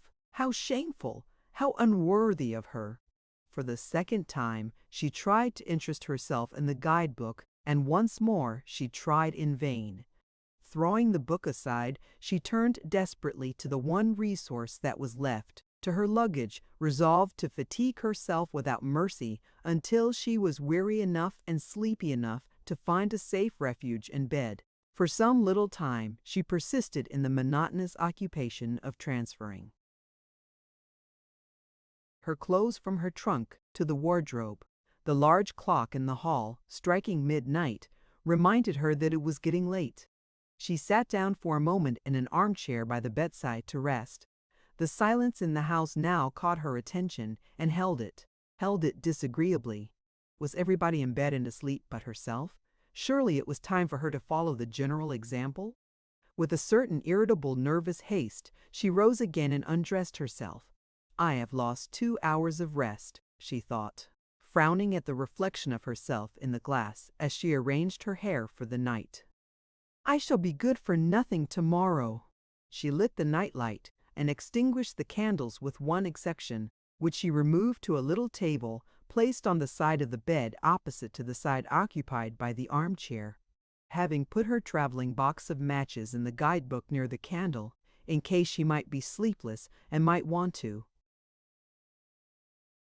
read, she blew out the light and laid her head on the pillow. The curtains of the bed were looped back to let the air pass freely over her. Lying on her left side, with her face turned away from the table, she could see the armchair by the dim night light. It had a chintz covering representing large bunches of roses scattered over a pale green ground. She tried to weary herself into drowsiness by counting over and over again the bunches of roses that were visible from her point of view. Twice her attention was distracted from the counting by sounds outside by the clock chiming the half-hour past 12, and then again by the fall of a pair of boots on the upper floor, thrown out to be cleaned, with that barbarous disregard of the comfort of others which is observable in humanity when it inhabits an hotel. In the silence that followed these passing disturbances, Agnes went on counting the roses on the armchair, more and more slowly. Before long, she confused herself. In the figures tried to begin counting again, thought she would wait a little first, felt her eyelids drooping, and her head reclining lower and lower on the pillows, sighed faintly and sank into sleep. How long that first sleep lasted she never knew. She could only remember in the aftertime that she woke instantly. Every faculty and perception in her passed the boundary line between insensibility and consciousness, so to speak, at a leap. Without knowing why, she sat up suddenly in the bed, listening for she knew not what. Her head was in a whirl, her heart beat furiously, without any assignable cause. But one trivial event had happened during the interval while she had been asleep. The night light had gone out, and the room, as a matter of course, was in total darkness. She felt for the matchbox and paused after finding it. A vague sense of confusion was still in her mind. She was in no hurry to light the match. The pause in the darkness was, for the moment, agreeable to her. In the quieter flow of her thoughts during this interval, she could ask herself the natural question: what cause had awakened her so suddenly and had so strangely shaken her nerves? Had it been the influence of a dream? She had not dreamed at all, or, to speak more correctly, she had no waking remembrance of having dreamed. The mystery was beyond her fathoming. The darkness began to oppress her. She struck the match on the box and lit her candle. As the welcome light diffused itself over the room, she turned from the table and looked towards the other side of the bed. In the moment when she turned, the chill of a sudden terror gripped her round the heart, as with the clasp of an icy hand. She was not alone in her room. There in the chair at the bedside there, suddenly revealed under the flow of light from the candle, was the figure of a woman, reclining. Her head lay back over the chair. Her face, turned up to the ceiling, had the eyes closed, as if she was wrapped in a deep sleep. The shock of the discovery held Agnes speechless and helpless. Her first conscious action, when she was in some degree mistress of herself again, was to lean over the bed and to look closer at the woman who had so incomprehensibly stolen into her room in the dead of night. One glance was enough. She started back with a cry of amazement. The person in the chair was no other than the widow of the dead Montbarry, the woman who had warned her that they were to meet again and that the place might be Venice. Her courage returned to her, stung into action by the natural sense of indignation which the presence of the Countess provoked. "Wake up!" she called out. "How dare you come here? How did you get in?" "Leave the room or I will call for help." She raised her voice at the last words. It produced no effect. Leaning farther over the bed, she boldly took the Countess by the shoulder and shook her. Not even this effort succeeded in rousing the sleeping woman. She still lay back in the chair, possessed by a torpor like the torpor of death, insensible to sound, insensible to touch. Was she really sleeping? Or had she fainted? Agnes looked closer at her. She had not fainted. Her breathing was audible, rising and falling in deep, heavy gasps. At intervals, she ground her teeth savagely. Beads of perspiration stood thickly on her forehead. Her clenched hands rose and fell slowly from time to time on her lap. Was she in the agony of a dream, or was she spiritually conscious of something hidden in the room? The doubt involved in that last question was unendurable. Agnes determined to rouse the servants who kept watch in the hotel at night. The bell handle was fixed to the wall on the side of the bed by which the table stood. She raised herself from the crouching position which she had assumed in looking close at the Countess, and, turning towards the other side of the bed, stretched out her hand to the bell. At the same instant she stopped and looked upward. Her hand fell helplessly at her side. She shuddered and sank back on the pillow. What had she seen? She had seen another intruder in her room. Midway between her face and the ceiling, there hovered a human head severed at the neck, like a head struck from the body by the guillotine. Nothing visible, nothing audible, had given her any intelligible warning of its appearance. Silently and suddenly the head had taken its place above her. No supernatural change had passed over the room or was perceptible in it now. The dumbly tortured figure in the chair. The broad window opposite the foot of the bed, with the black night beyond it. The candle burning on the table. These, and all other objects in the room, remained unaltered. One object more, unutterably horrid, had been added to the rest.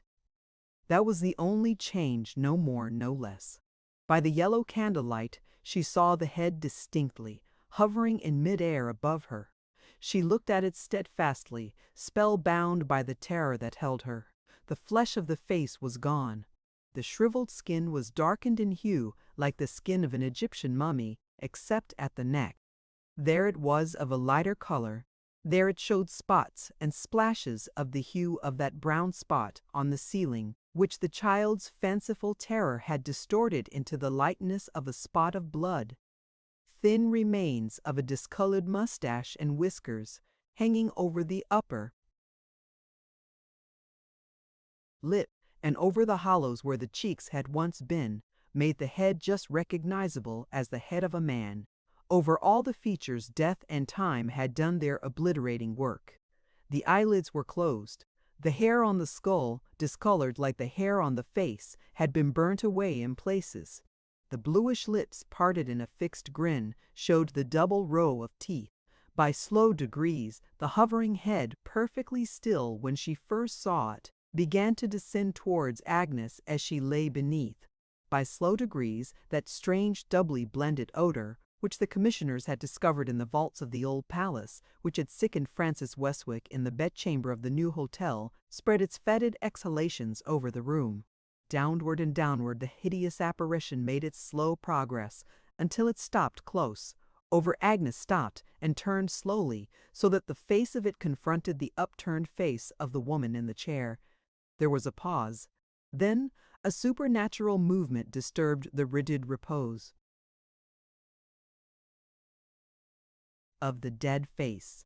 The closed eyelids opened slowly, the eyes revealed themselves, bright with the glassy film of death, and fixed their dreadful look on the woman in the chair. Agnes saw that look, saw the eyelids of the living woman open slowly like the eyelids of the dead, saw her rise, as if in obedience to some silent command, and saw no more. Her next conscious impression was of the sunlight pouring in at the window, of the friendly presence of Lady Montbarry at the bedside, and of the children's wondering faces peeping in at the door. Chapter 23.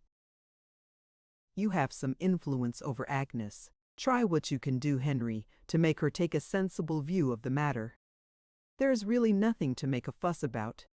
My wife's maid knocked at her door early in the morning with the customary cup of tea. Getting no answer, she went round to the dressing-room, found the door on that side unlocked, and discovered Agnes on the bed in a fainting fit. With my wife's help, they brought her to herself again, and she told the extraordinary story which I have just repeated to you. You must have seen for yourself that she has been over-fatigued, poor thing, by our long railway journeys. Her nerves are out of order, and she is just the person to be easily terrified by a dream. She obstinately refuses, however, to accept this rational view. Don't suppose that I have been severe with her. All that a man can do to humor her I have done. I have written to the Countess in her assumed name offering to restore the room to her. She writes back positively declining to return to it. I have accordingly arranged so as not to have the thing known in the hotel to occupy the room for 1 or 2 nights and to leave Agnes to recover her spirits under my wife's care. Is there anything more that I can do? Whatever questions Agnes has asked of me, I have answered to the best of my ability. She knows all that you told me about Francis and the Countess last night, but try as I may, I can't quiet her mind. I have given up the attempt in despair and left her in the drawing room. Go, like a good fellow, and try what you can do to compose her." In those words, Lord Montbarry stated the case to his brother from the rational point of view. Henry made no remark. He went straight to the drawing room. He found Agnes walking rapidly backwards and forwards, flushed and excited.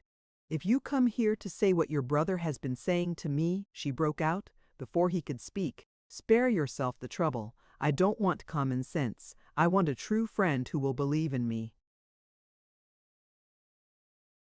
"I am that friend, Agnes," Henry answered quietly, "and you know it.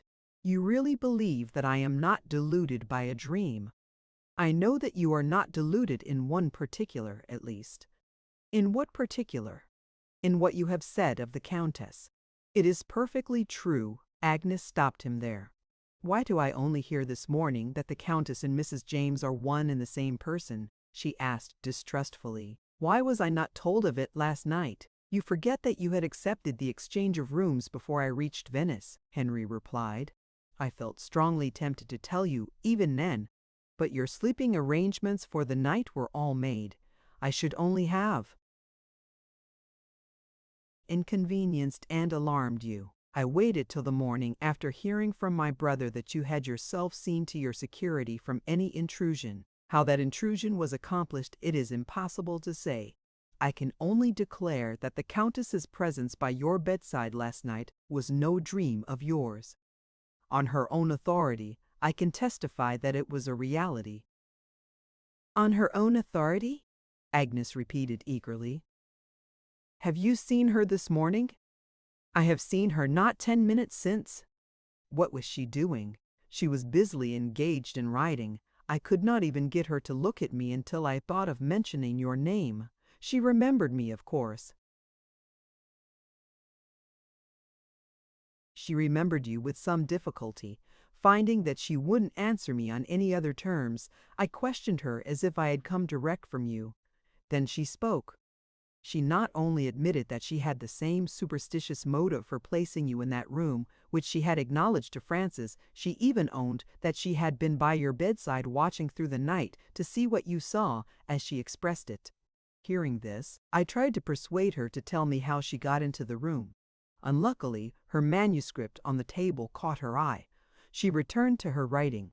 'The Baron wants money,' she said. 'I must get on with my play.' What she saw or dreamed while she was in your room last night, it is at present impossible to discover. But judging by my brother's account of her, as well as by what I remember of her myself, some recent influence has been at work which has produced a marked change in this wretched woman for the worse. Her mind since last night, perhaps, is partially deranged. One proof of it is that she spoke to me of the Baron as if he were still a living man. When Francis saw her, she declared that the Baron was dead, which is the truth. The United States consul at Milan showed us the announcement of the death in an American newspaper. So far as I can see, such sense as she still possesses seems to be entirely absorbed in one absurd idea, the idea of writing a play for Francis to bring out at his theater. He admits that he encouraged her to hope she might get money in this way. I think he did wrong. Don't you agree with me?" Without heeding the question, Agnes rose abruptly from her chair. "Do me one more kindness, Henry," she said. "Take me to the Countess at once." Henry hesitated. "Are you composed enough to see her after the shock that you have suffered?" he asked. She trembled. The flush on her face died away and left it deadly pale, but she held to her resolution. "You have heard of what I saw last night," she said faintly. "Don't speak of it," Henry interposed. "Don't uselessly agitate yourself. I must speak. My mind is full of horrid questions about it. I know I can't identify it, and yet I ask myself over and over again, In whose likeness did it appear? Was it in the likeness of Ferrari? Or was it? She stopped, shuddering. The Countess knows. I must see the Countess. She resumed vehemently. Whether my courage fails me or not, I must make the attempt. Take me to her before I have time to feel afraid of it. Henry looked at her anxiously. If you are really sure of your own resolution, he said, I agree with you, the sooner you see her the better.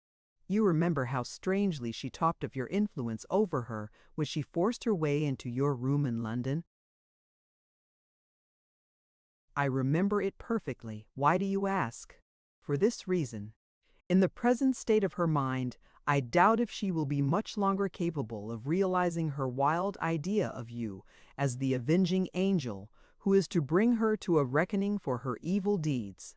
It may be well to try what your influence can do while she is still capable of feeling it. He waited to hear what Agnes would say. She took his arm and led him in silence to the door. They ascended to the second floor and, after knocking, entered the Countess's room. She was still busily engaged in writing. When she looked up from the paper and saw Agnes, a vacant expression of doubt was the only expression in her wild black eyes. After a few moments, the lost remembrances and associations appeared to return slowly to her mind. The pen dropped from her hand. Haggard and trembling, she looked closer at Agnes and recognized her at last. "Has the time come already?" she said in low, awestruck tones. "Give me a little longer respite. I haven't done my writing yet." She dropped on her knees and held out her clasped hands entreatingly. Agnes was far from having recovered. After the shock that she had suffered in the night, her nerves were far from being equal to the strain that was now laid on them. She was so startled by the change in the Countess that she was at a loss what to say or to do next. Henry was obliged to speak to her. "Put your questions while you have the chance," he said, lowering his voice. "See, the vacant look is coming over her face again." Agnes tried to rally her courage. "You were in my room last night," she began. Before she could add a word more, the Countess lifted her hands and wrung them above her head with a low moan of horror. Agnes shrank back and turned as if to leave the room. Henry stopped her and whispered to her to try again. She obeyed him after an effort. "I slept last night in the room that you gave up to me," she resumed. I saw the Countess suddenly rose to her feet. "No more of that!" she cried. "Oh, Jesu Maria! Do you think I want to be told what you saw? Do you think I don't know what it means for you and for me? Decide for yourself, miss. Examine your own mind. Are you well assured that the day of reckoning has come at last? Are you ready to follow me back through the crimes of the past to the secrets of the dead?" She returned again to the writing table without waiting to be answered. Her eyes flashed. She looked like her old self once more as she spoke. It was only for a moment. The old ardor and impetuosity were nearly worn out. Her head sank. She sighed heavily as she unlocked a desk which stood on the table. Opening a drawer in the desk, she took out a leaf of vellum covered with faded writing. Some ragged ends of silken thread were still attached to the leaf, as if it had been torn out of a book. "Can you read Italian?" she asked, handing the leaf to Agnes. Agnes answered silently by an inclination of her head.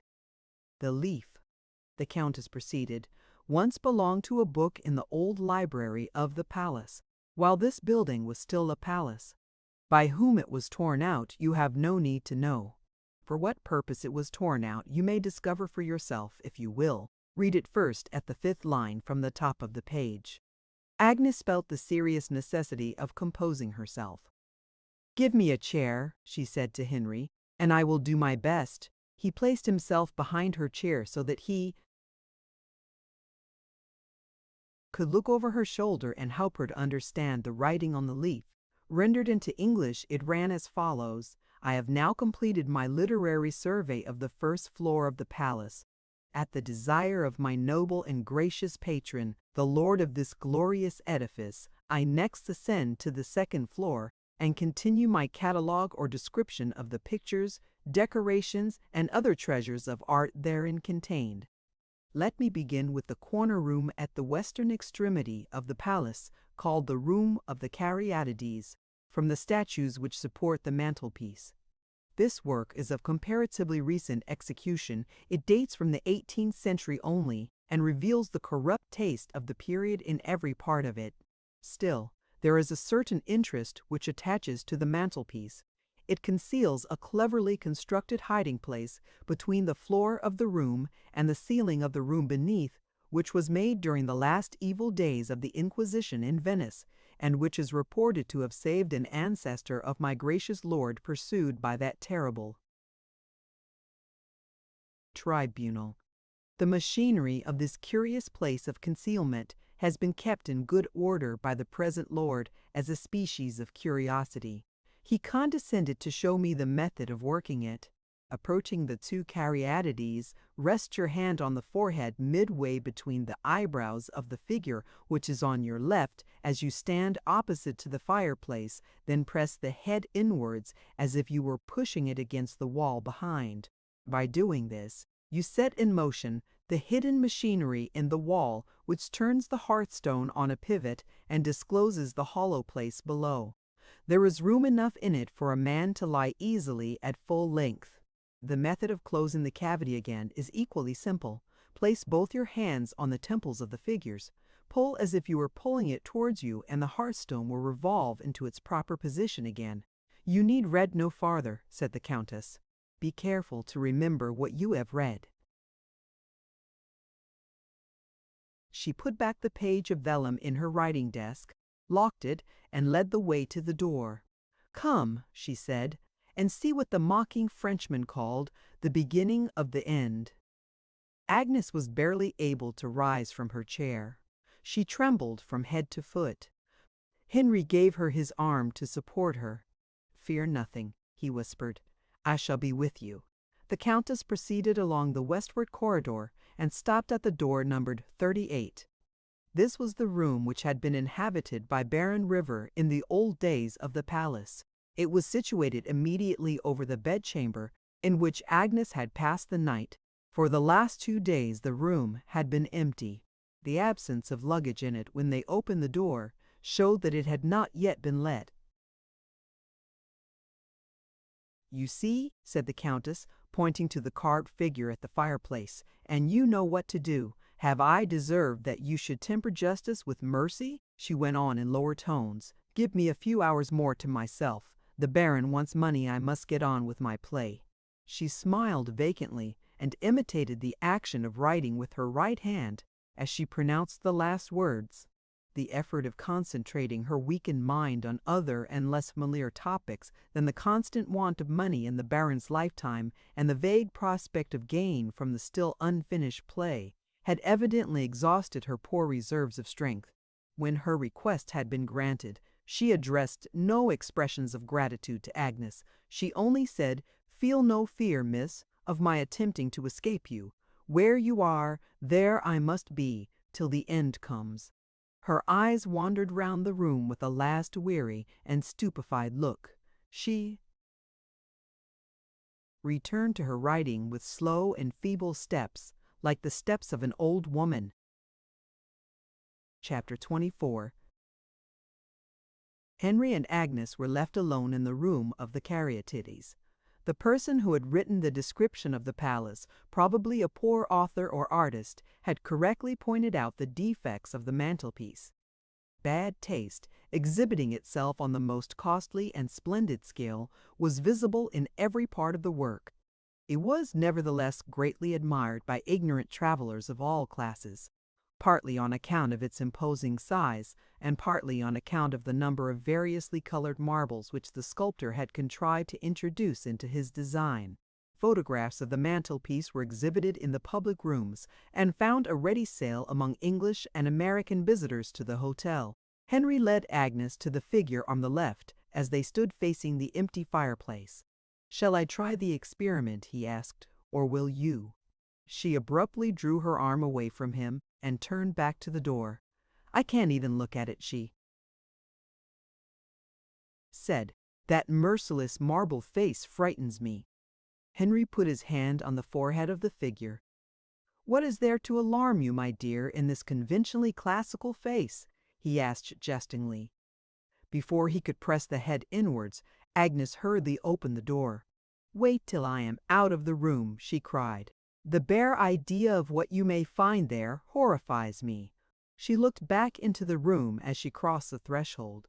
"I won't leave you altogether," she said. "I will wait outside." She closed the door. Left by himself, Henry lifted his hand once more to the marble forehead of the figure. For the second time, he was checked on the point of setting the machinery of the hiding place in motion. On this occasion, the interruption came from an outbreak of friendly voices in the corridor. A woman's voice exclaimed, "Dearest Agnes, how glad I am to see you again." A man's voice followed, offering to introduce some friend to Miss Lockwood. A third voice, which Henry recognized as the voice of the manager of the hotel, became audible next, directing the housekeeper to show the ladies and gentlemen the vacant apartments at the other end of the corridor. "If more accommodation is wanted," the manager went on, "I have a charming room to let here." He opened the door as he spoke and found himself face to face with Henry Westwick. "This is indeed an agreeable surprise, sir," said the manager cheerfully. "You are admiring our famous chimney-piece, I see. May I ask, Mr. Westwick, how you find yourself in the hotel this time? Have the supernatural influences affected your appetite again?" "The supernatural influences have spared me this time," Henry answered. "Perhaps you may yet find that they have affected some other member of the family." He spoke gravely, resenting the familiar tone in which the manager had referred to his previous visit to the hotel. "Have you just returned?" he asked, by way of changing the topic. "Just this minute, sir. I had the honor of traveling in the same train with friends of yours who have arrived at the hotel, Mr. and Mrs. Arthur Barville, and their traveling companions. Miss Lockwood is with them, looking at the rooms. They will be here before long if they find it convenient to have an extra room at their disposal." This announcement decided Henry on exploring the hiding place before the interruption occurred.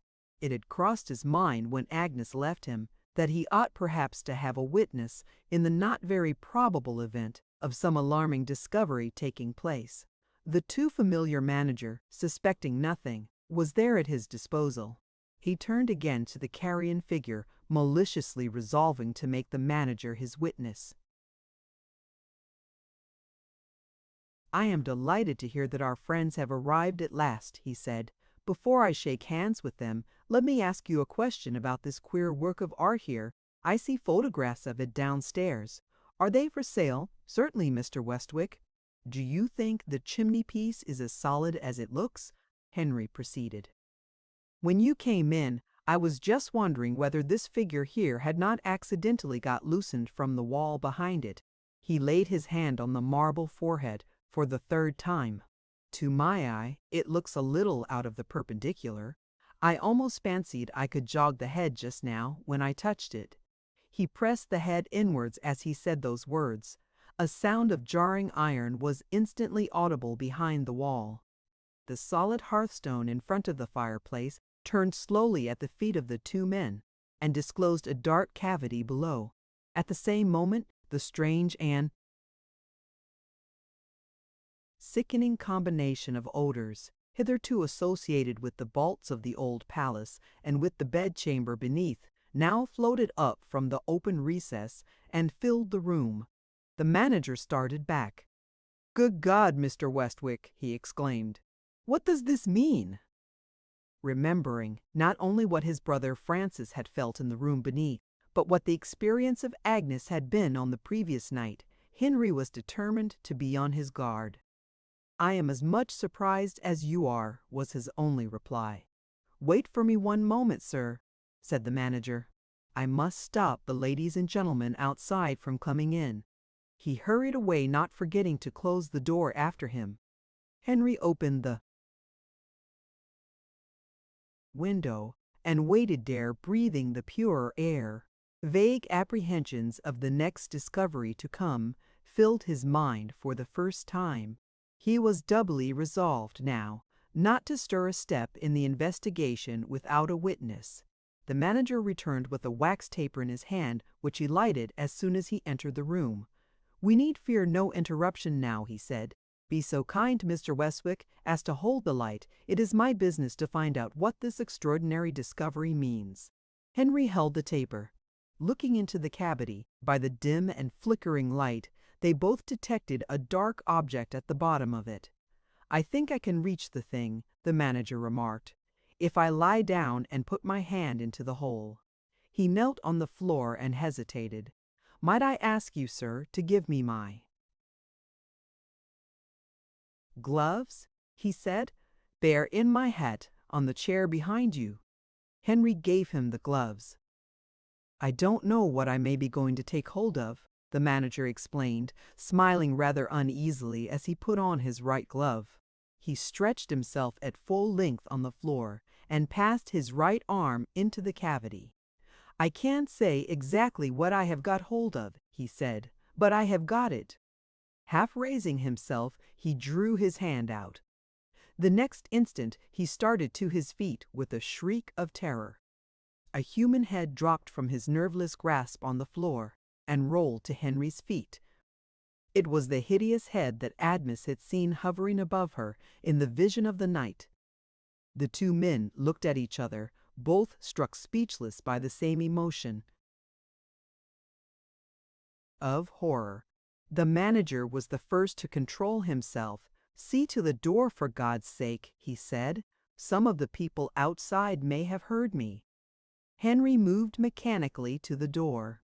Even when he had his hand on the key, ready to turn it in the lock in case of necessity, he still looked back at the appalling object on the floor. There was no possibility of identifying those decayed and distorted features with any living creature whom he had seen, and yet he was conscious of feeling a vague and awful doubt which shook him to the soul. The questions which had tortured the mind of Agnes were now his questions too. He asked himself, in whose likeness might I have recognized it before the decay set in? The likeness of Ferrari or the likeness of? He paused trembling, as Agnes had paused trembling before him. Agnes, the name of all women's names, the dearest to him, was a terror to him now. What was he to say to her? What might be the consequence if he trusted her with the terrible truth? No footsteps approached the door, no voices were audible outside. The travelers were still occupied in the rooms at the eastern end of the corridor. In the brief interval that had passed, the manager had sufficiently recovered himself to be able to think once more of the first and foremost interests of his life, the interests of the hotel. He approached Henry anxiously. "If this frightful discovery becomes known," he said, "the closing of the hotel and the ruin of the company will be the inevitable results. I feel sure that I can trust your discretion, sir, so far." "You can certainly trust me," Henry answered. "But surely discretion has its limits," he added, "after such a discovery as we have made." The manager understood that the duty which they owed to the community, as honest and law-abiding men, was the duty to which Henry now referred. "I will at once find the means," he said, "of conveying the remains privately out of the house, and I will myself place them in the care of the police authorities. Will you leave the room with me? Or do you not object to keep watch here, and help me when I return?" While he was speaking, the voices of the travelers made themselves heard again at the end of the corridor. Henry instantly consented to wait in the room.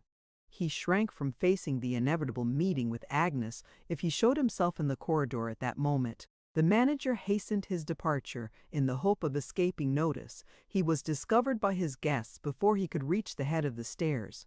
Henry heard the voices plainly as he turned the key. While the terrible drama of discovery was in progress on one side of the door, trivial questions about the amusements of Venice and facetious discussions on the relative merits of French and Italian cookery were proceeding on the other. Little by little the sound of the talking grew fainter. The visitors, having arranged their plans of amusement for the day, were on their way out of the hotel. In a minute or two there was silence once more. Henry turned to the window, thinking to relieve his mind by looking at the bright view over the canal. He soon grew wearied of the familiar scene. The morbid fascination which seems to be exercised by all horrible sights drew him back again to the ghastly object on the floor. Dream or reality, how had Agnes survived the sight of it? As the question passed through his mind, he noticed for the first time something lying on the floor near the head. Looking closer, he perceived a thin little plate of gold with 3 false teeth attached to it, which had apparently dropped out loosened by the shock when the manager let the head fall on the floor. The importance of this discovery and the necessity of not too readily communicating it to others instantly struck Henry. Here surely was a chance, if any chance remained, of identifying the shocking relic of humanity which lay before him, the dumb witness of a crime. Acting on this idea, he took possession of the teeth, purposing to use them as a last means of inquiry. When other attempts at investigation had been tried and had failed, he went back again to the window. The solitude of the room began to weigh on his spirits. As he looked out again at the view, there was a soft knock at the door. He hastened to open it and checked himself in the act. A doubt occurred to him. Was it the manager who had knocked? He called out, "Who is there?"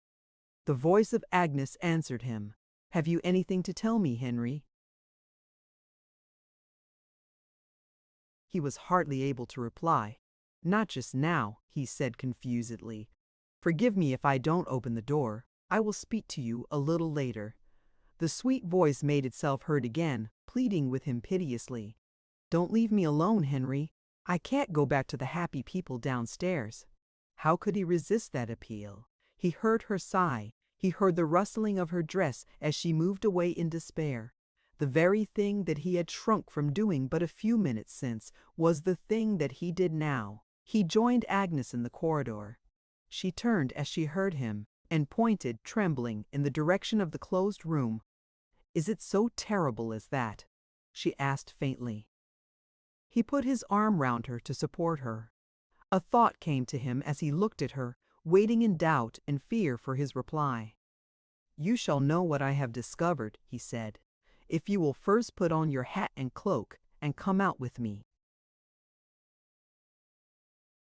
She was naturally surprised. "Can you tell me your object in going out?" she asked. He owned what his object was unreservedly. "I want before all things," he said, "to satisfy your mind and mine on the subject of Montbarry's death. I am going to take you to the doctor who attended him in his illness and to the consul who followed him to the grave." Her eyes rested on Henry gratefully. "Oh, how well you understand me," she said. The manager joined them at the same moment, on his way up the stairs. Henry gave him the key of the room, and then called to the servants in the hall to have a gondola ready at the steps. "Are you leaving the hotel?" the manager asked. "In search of evidence," Henry whispered, pointing to the key. "If the authorities want me, I shall be back in an hour." Chapter 25.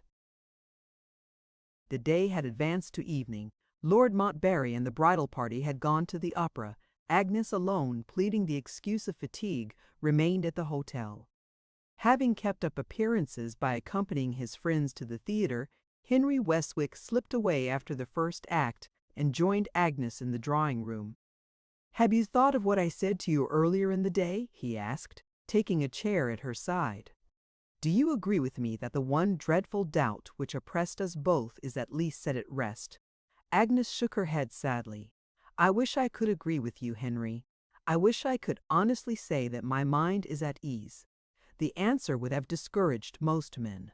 Henry's patience, where Agnes was concerned, was equal to any demands on it. "If you will only look back at the events of the day," he said, "you must surely admit that we have not been completely baffled. Remember how Dr. Bruno disposed of our doubts. After 30 years of medical practice, do you think I am likely to mistake the symptoms of death by bronchitis?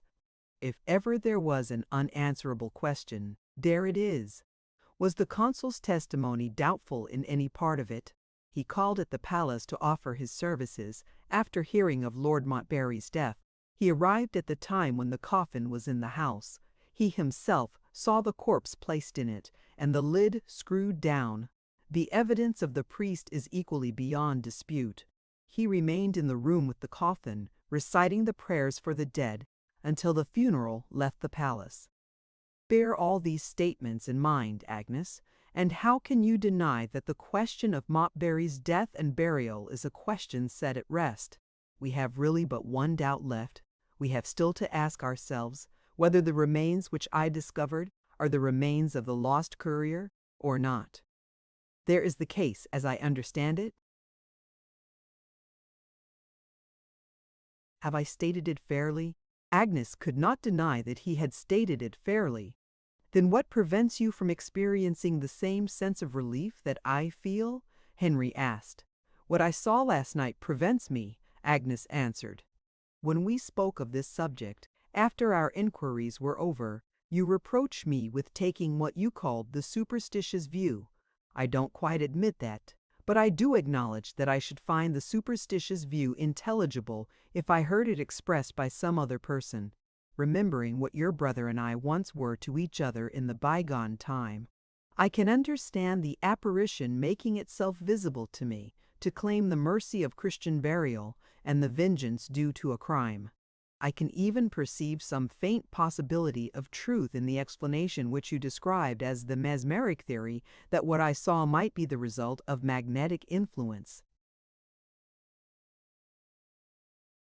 communicated to me as I lay between the remains of the murdered husband above me and the guilty wife suffering the tortures of remorse at my bedside. But what I do not understand is that I should have passed through that dreadful ordeal, having no previous knowledge of the murdered man in his lifetime, or only knowing him if you suppose that I saw the apparition of Ferrari through the interest which I took in his wife. I can't dispute your reasoning, Henry, but I feel in my heart of hearts that you are deceived. Nothing will shake my belief that we are still as far from having discovered the dreadful truth as ever. Henry made no further attempt to dispute with her.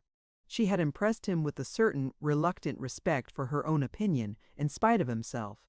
"Have you thought of any better way of arriving at the truth?" he asked. "Who is to help us? No doubt there is the Countess, who has the clue to the mystery in her own hands.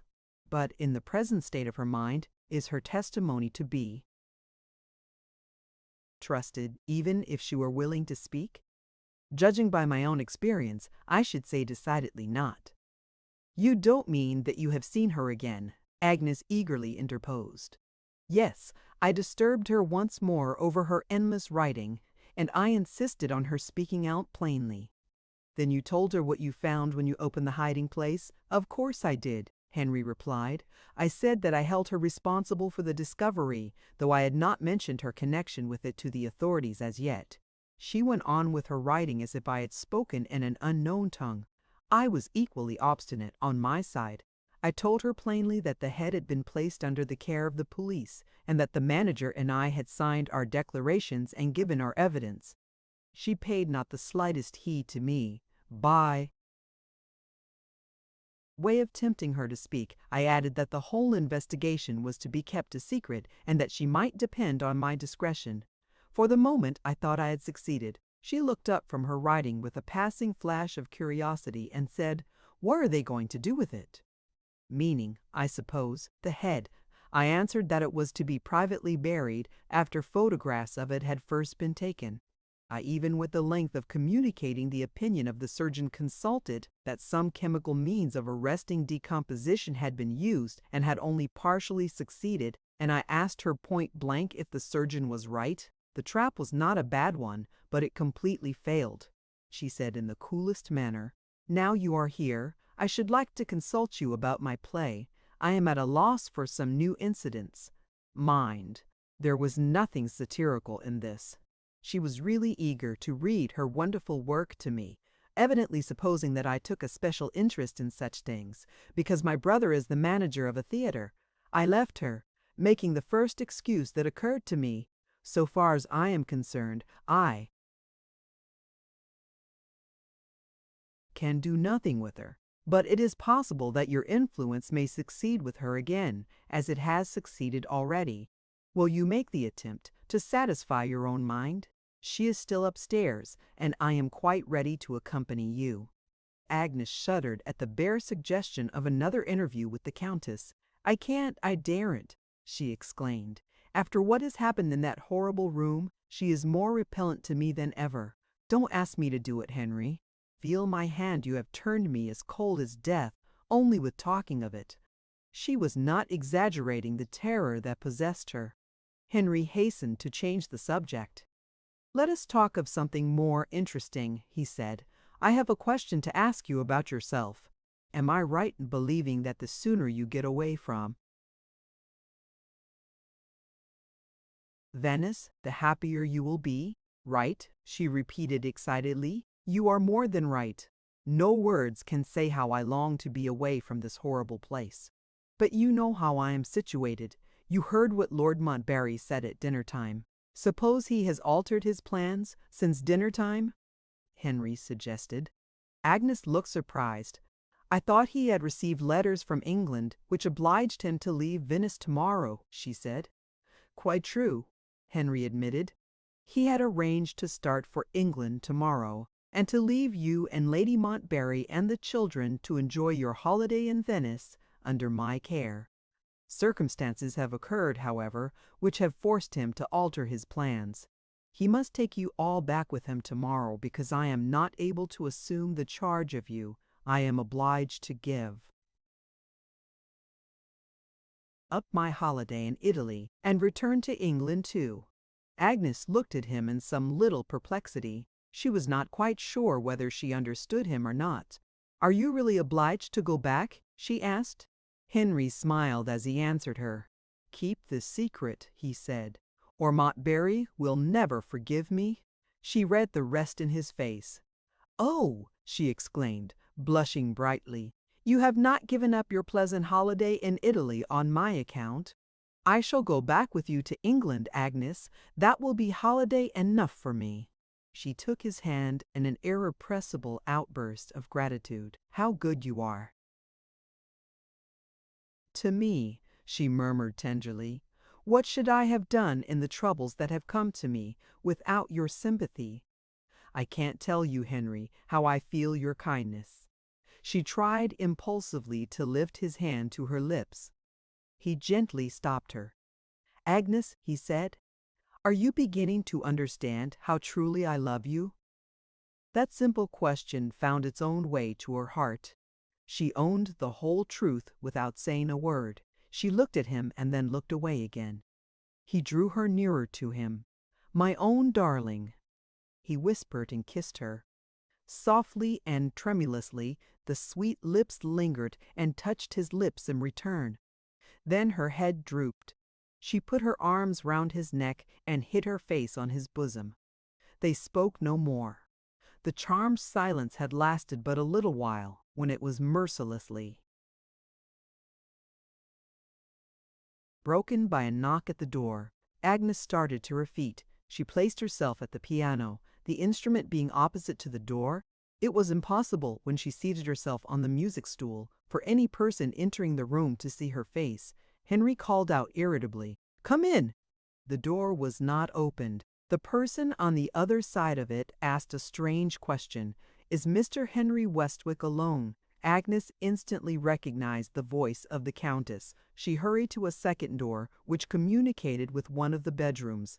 "Don't let her come near me," she whispered nervously. "Good night, Henry. Good night." If Henry could, by an effort of will, have transported the Countess to the uttermost ends of the earth, he would have made the effort without remorse. As it was, he only repeated, more irritably than ever, "Come in!" She entered the room slowly with her everlasting manuscript in her hand. Her step was unsteady. A dark flush appeared on her face, in place of its customary pallor. Her eyes were bloodshot and widely dilated. In approaching Henry, she showed a strange incapability of calculating her distances. She struck against the table near which he happened to be sitting. When she spoke, Her articulation was confused, and her pronunciation of some of the longer words was hardly intelligible. Most men would have suspected her of being under the influence of some intoxicating liquor. Henry took a truer view, he said, as he placed a chair for her. "Countess, I am afraid you have been working too hard. You look as if you wanted rest." She put her hand to her head. "My invention has gone," she said. "I can't write. My fourth act, it's all a blank. All a blank." Henry advised her to wait till the next day. "Go to bed," he suggested, "and try to sleep." She waved her hand impatiently. "I must finish the play," she answered.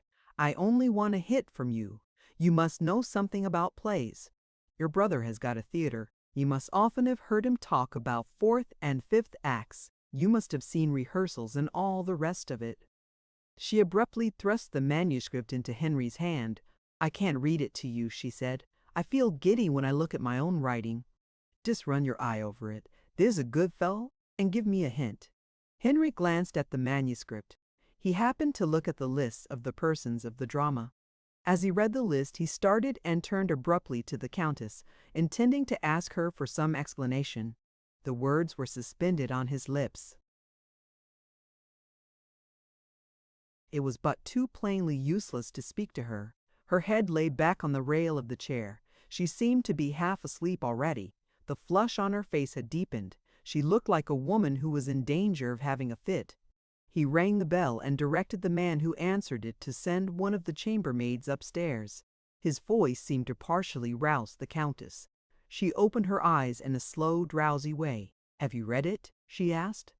It was necessary as a mere act of humanity to humor her.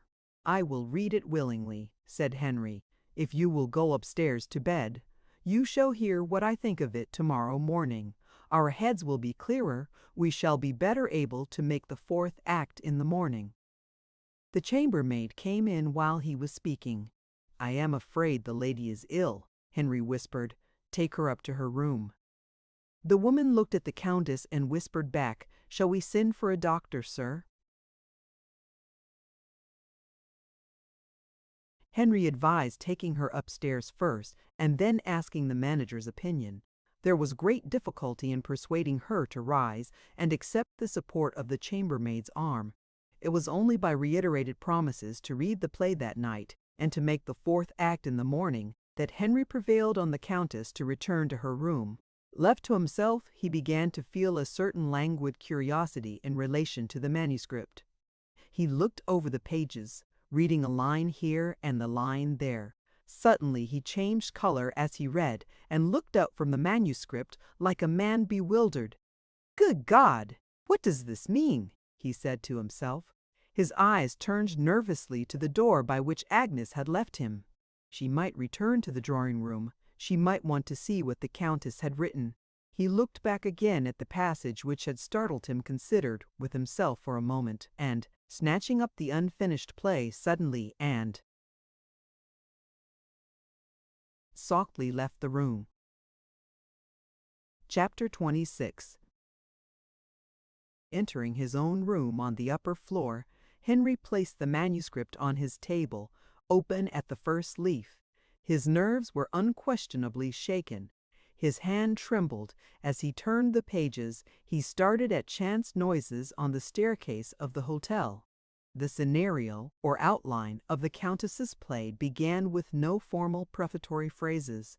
She presented herself and her work with the easy familiarity of an old friend. "Allow me, dear Mr. Francis Westwick, to introduce to you the persons in my proposed play. Behold them, arranged symmetrically in a line. My lord, the baron, the courier, the doctor, the countess. I don't trouble myself, you see, to invest fictitious family names. My characters are sufficiently distinguished by their social titles and by the striking contrast which they present one with another. The first act opens, no. Before I open the first act, I must announce, in justice to myself, that this play is entirely the work of my own invention. I scorn to borrow from actual events, and, what is more extraordinary still, I have not stolen one of my ideas from the modern French drama. As the manager of an English theater, you will naturally refuse to believe this. It doesn't matter. Nothing matters except the opening of my first act. We are at Homburg in the famous Salon d'Or, at the height of the season. The Countess, exquisitely dressed, is seated at the green table. Strangers of all nations are standing behind the players, venturing their money, or only looking on. My lord is among the strangers. He is struck by the Countess's personal appearance, in which beauties and defects are fantastically mingled in the most attractive manner. He watches the Countess's game and places his money where he sees her deposit her own little stake. She looks round at him and says, "Don't trust to my color. I have been unlucky the whole evening. Place your stake on the other color, and you may have a chance of winning." My lord, a true Englishman, blushes, bows, and obeys. The Countess proves to be a prophet. She loses again. My lord wins twice the sum that he has risked. The Countess rises from the table. She has no more money, and she offers my lord her chair. Instead of taking it, he politely places his winnings in her hand and begs her to accept the loan as a favor to himself. The Countess stakes again and loses again. My lord smiles superbly and presses a second loan on her. From that moment her luck turns. She wins, and wins largely. Her brother, the Baron, trying his fortune in another room, hears of what is going on and joins my lord and the Countess. Pay attention, if you please, to the Baron. He is delineated as a remarkable and interesting character. This noble person has begun life with a single-minded devotion to the science of experimental chemistry, very surprising in a young and handsome man with a brilliant future before him. A profound knowledge of the occult sciences has persuaded the Baron that it is possible to solve the famous problem called the Philosopher's Stone. His own pecuniary resources have long since been exhausted by his costly experiments. His sister has next supplied him with a small fortune at her disposal, reserving only the family jewels placed in the charge of her banker and friend at Frankfurt. The Countess's fortune also being swallowed up, the Baron has in a fatal moment sought for new supplies at the gaming table. He proves, at starting on his perilous career, to be a favorite of fortune, wins largely, and alas, profanes his noble enthusiasm for science by yielding his soul to the all-debasing passion of the gamester. At the period of the play, the Baron's good fortune has deserted him. He sees his way to a crowning experiment in the fatal search after the secret of transmuting the baser elements into gold. But how is he to pay the preliminary expenses? Destiny, like a mocking echo, answers, "How?" Will his sister's winnings with my lord's money prove large enough to help him? Eager for this result, he gives the Countess his advice how to play. From that disastrous moment, the infection of his own adverse fortune spreads to his sister. She loses again, and again loses to the last farthing. The amiable and wealthy lord offers a third loan, but the scrupulous Countess positively refuses to take it. On leaving the table, she presents her brother to my lord. The gentlemen fall into pleasant talk. My lord asks leave to pay his respects to the Countess the next morning at her hotel. The Baron hospitably invites him to breakfast. My lord accepts with a last admiring glance at the Countess, which does not escape her brother's observation, and takes his leave for the night. Alone with his sister, the Baron speaks out plainly. "Our affairs," he says, "are in a desperate condition, and must find a desperate remedy. Wait for me here while I make inquiries about my lord. You have evidently produced a strong impression on him. If we can turn that impression into money, no matter at what sacrifice, the thing must be done." The Countess now occupies the stage alone, and indulges in a soliloquy which develops her character. It is at once a dangerous and attractive character. Immense capacities for good are implanted in her nature, side by side with equally remarkable capacities for evil. It rests with circumstances to develop either the one or the other. Being the person who produces a sensation wherever she goes, this noble lady is naturally made the subject of all sorts of scandalous reports. To one of these reports, which falsely and abominably points to the Baron as her lover instead of her brother, she now refers with just indignation. She has just expressed her desire to leave Hamburg as the place in which the vile calumny first took its rise, when the Baron returns, overhears her last words, and says to her, "Yes, leave Hamburg by all means, provided you leave it in the character of my lord's betrothed wife." The Countess is startled and shocked. She protests that she does not reciprocate my lord's admiration for her. She even goes the length of refusing to see him again. The Baron answers, "I must positively have command of money. Take your choice between marrying my lord's income in the interest of my grand discovery, or leave me to sell myself and my title to the first rich woman of low degree who is ready to buy me." The Countess listens in surprise and dismay. Is it possible that the Baron is in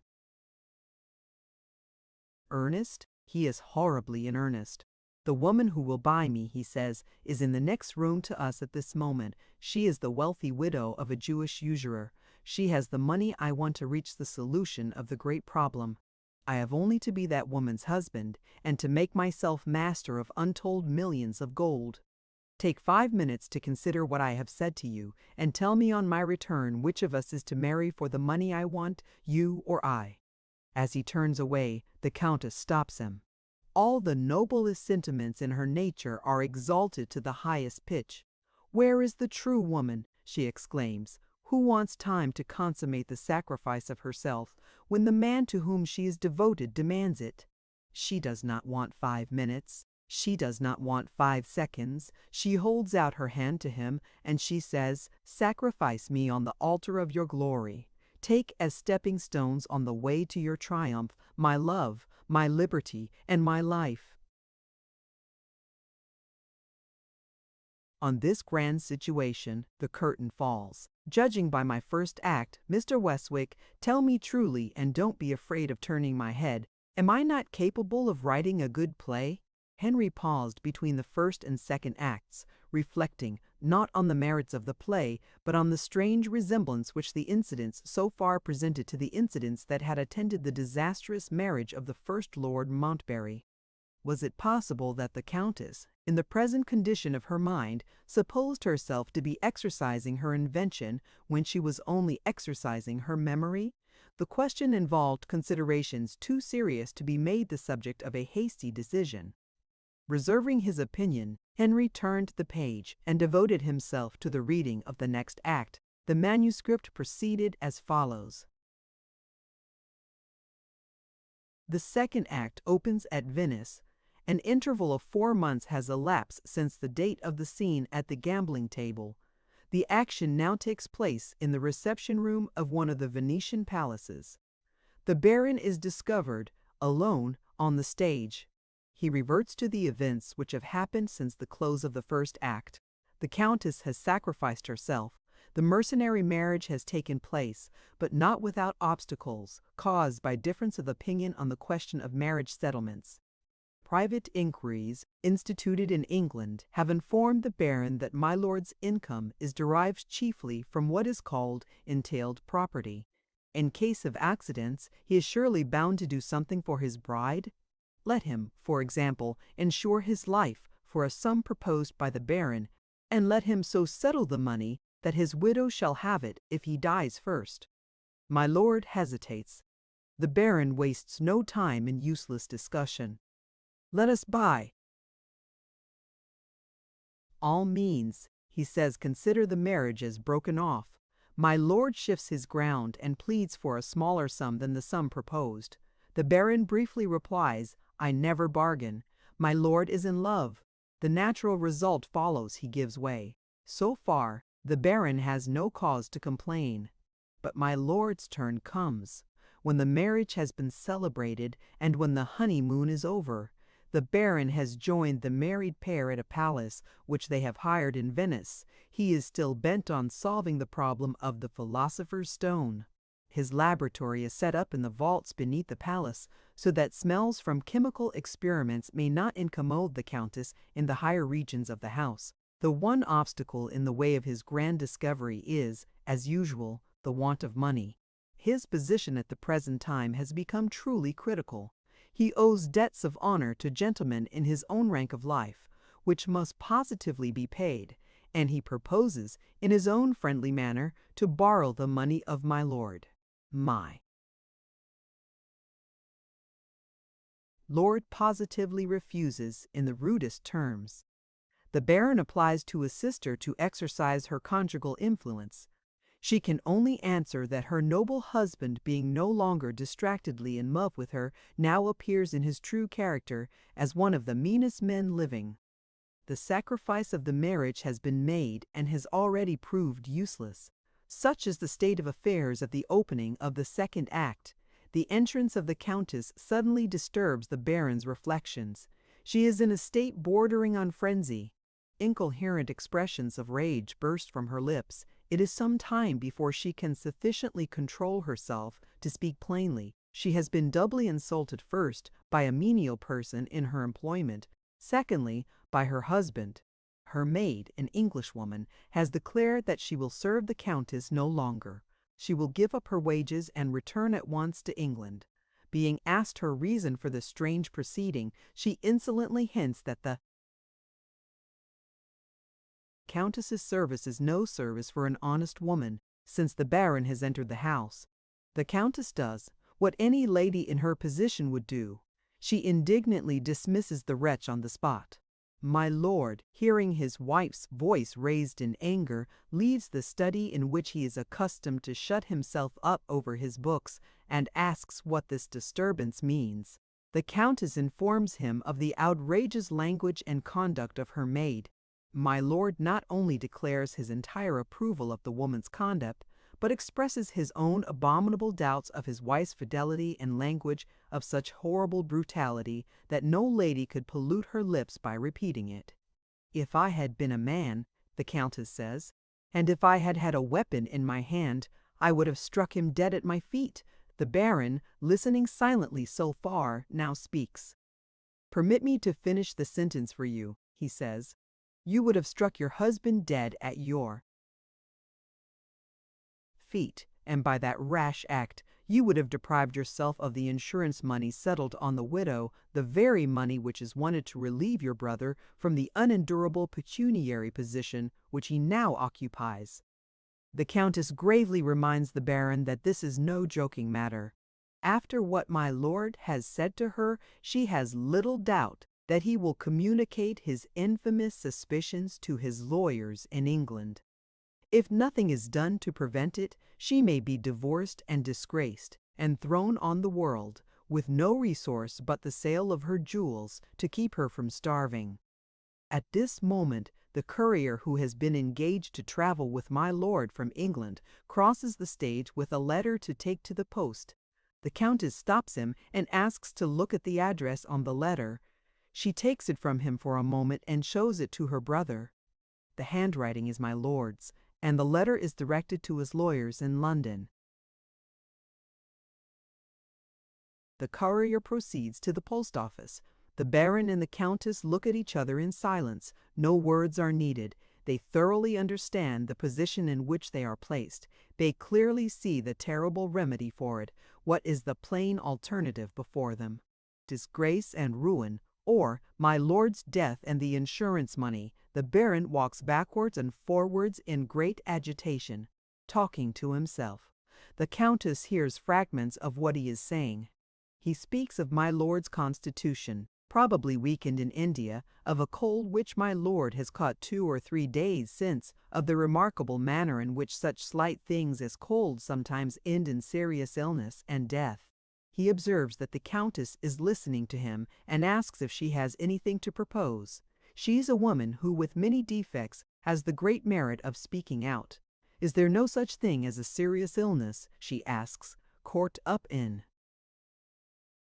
one of those bottles of yours in the vaults downstairs? The baron answers by gravely shaking his head.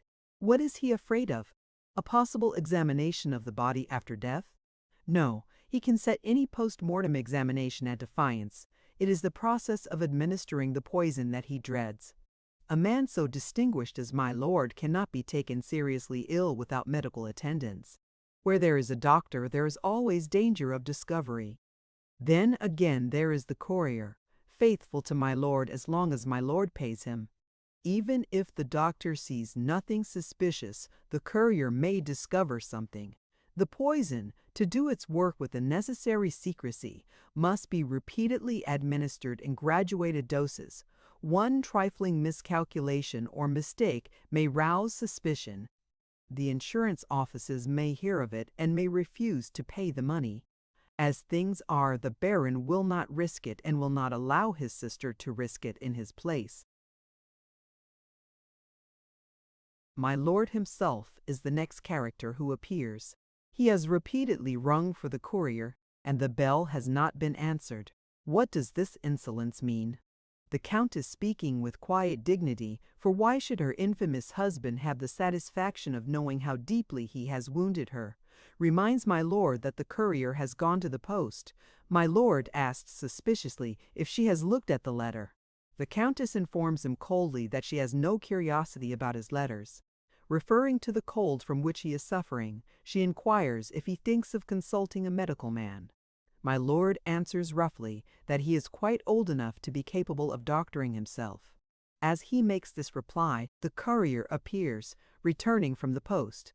My lord gives him orders to go out again and buy some lemons. He proposes to try hot lemonade as a means of inducing perspiration in bed. In that way he has formerly cured colds, and in that way he will cure the cold from which he is suffering now. The courier obeys in silence. Judging by appearances, he goes very reluctantly on the second errand.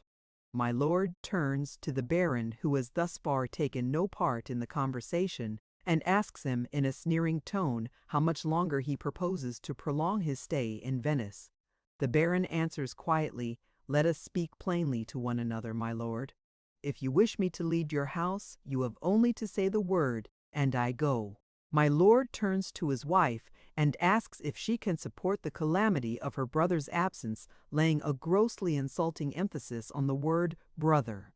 The Countess preserves her impenetrable composure. Nothing in her betrays the deadly hatred with which she regards the titled ruffian who has insulted her. "You are master in this house, my lord," is all she says. "Do as you please." My lord looks at his wife, looks at the Baron, and suddenly alters his tone. Does he perceive in the composure of the Countess and her brother something lurking under the surface that threatens him?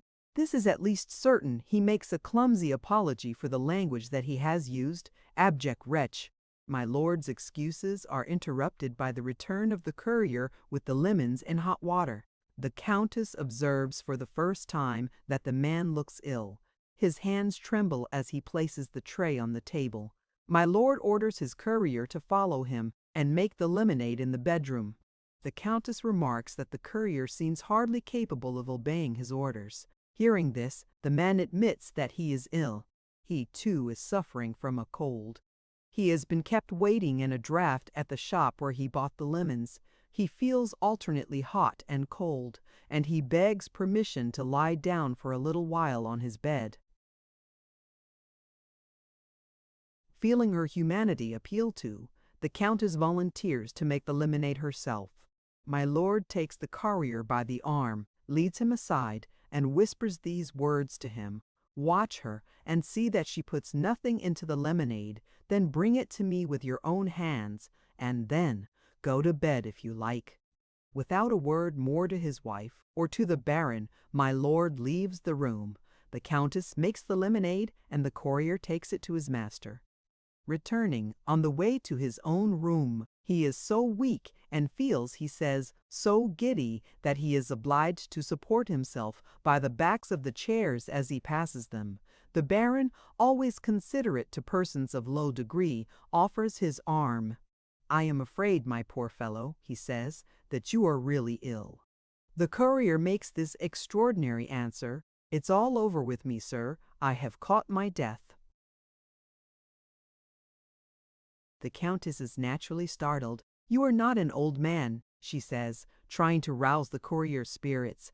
At your age, catching cold doesn't surely mean catching your death. The courier fixes his eyes despairingly on the Countess. My lungs are weak, my lady, he says. I have already had 2 attacks of bronchitis. The second time, a great physician joined my own doctor in attendance on me. He considered my recovery almost in the light of a miracle. Take care of yourself, he said. If you have a 3rd attack of bronchitis, as certainly as 2 and 2 make 4, you will be a dead man. I feel the same inward shivering, my lady, that I felt on those 2 former occasions, and I tell you again, I have caught my death in Venice. Speaking some comforting words, the Baron leads him to his room. The Countess is left alone on the stage. She seats herself and looks towards the door by which the courier has been led. Out. Ah, my poor fellow, she says, if you could only change constitutions with my lord, what a happy result would follow for the Baron and for me. If you could only get cured of a trumpery cold with a little hot lemonade, and if he could only catch his death in your place. She suddenly pauses, considers for a while, and springs to her feet with a cry of triumphant surprise. The wonderful, the unparalleled idea has crossed her mind like a flash of lightning. Make the 2 men change names and places, and the deed is done. Where are the obstacles? Remove my lord by fair means, or fall from his room, and keep him secretly prisoner in the palace, to live or die as future necessity may determine. Place the courier in the vacant bed, and call in the doctor to see him ill, in my lord's character, and if he dies dying under my lord's name. The manuscript dropped from Henry's hands. A sickening sense of horror overpowered him. The question which had occurred to his mind at the close of the 1st act of the play assumed a new and terrible interest now. As far as the scene of the Countess's soliloquy, the incidents of the 2nd act had reflected the events of his late brother's life as faithfully as the incidents of the 1st act. Was the monstrous plot, revealed in the lines which he had just read, the offspring of the Countess's morbid imagination? Or had she, in this case also, deluded herself with the idea that she was inventing when she was really writing under the influence of her own guilty remembrances of the past? If the latter interpretation were the true one, he had just read the narrative of the contemplated murder of his brother, planned in cold blood by a woman who was at that moment inhabiting the same house with him, while, to make the fatality complete, Agnes herself had innocently provided the conspirators with the one man who was fitted to be the passive agent of their crime. Even the bare doubt that it might be so was more than he could endure. He left his room, resolved to force the truth out of the Countess or to denounce her before the authorities as a murderess at large. Arrived at her door, he was met by a person just leaving the room. The person was the manager. He was hardly recognizable. He looked and spoke like a man in a state of desperation. "Oh, go in, if you like," he said to Henry. "Mark this, sir. I am not a superstitious man, but I do begin to believe that crimes carry their own curse with them. This hotel is under a curse. What happens in the morning? We discover a crime committed in the old days of the palace. The night comes and brings another dreadful event with it, a death, a sudden and shocking death, in the house. Go in and see for yourself. I shall resign my situation, Mr. Westwick. I can't contend with the fatalities that pursue me here." Henry entered the room. The Countess was stretched on her bed. The doctor on one side and the chambermaid on the other were standing looking at her. From time to time she drew a heavy stertorous breath like a person oppressed and sleeping. "Is she likely to die?" Henry asked.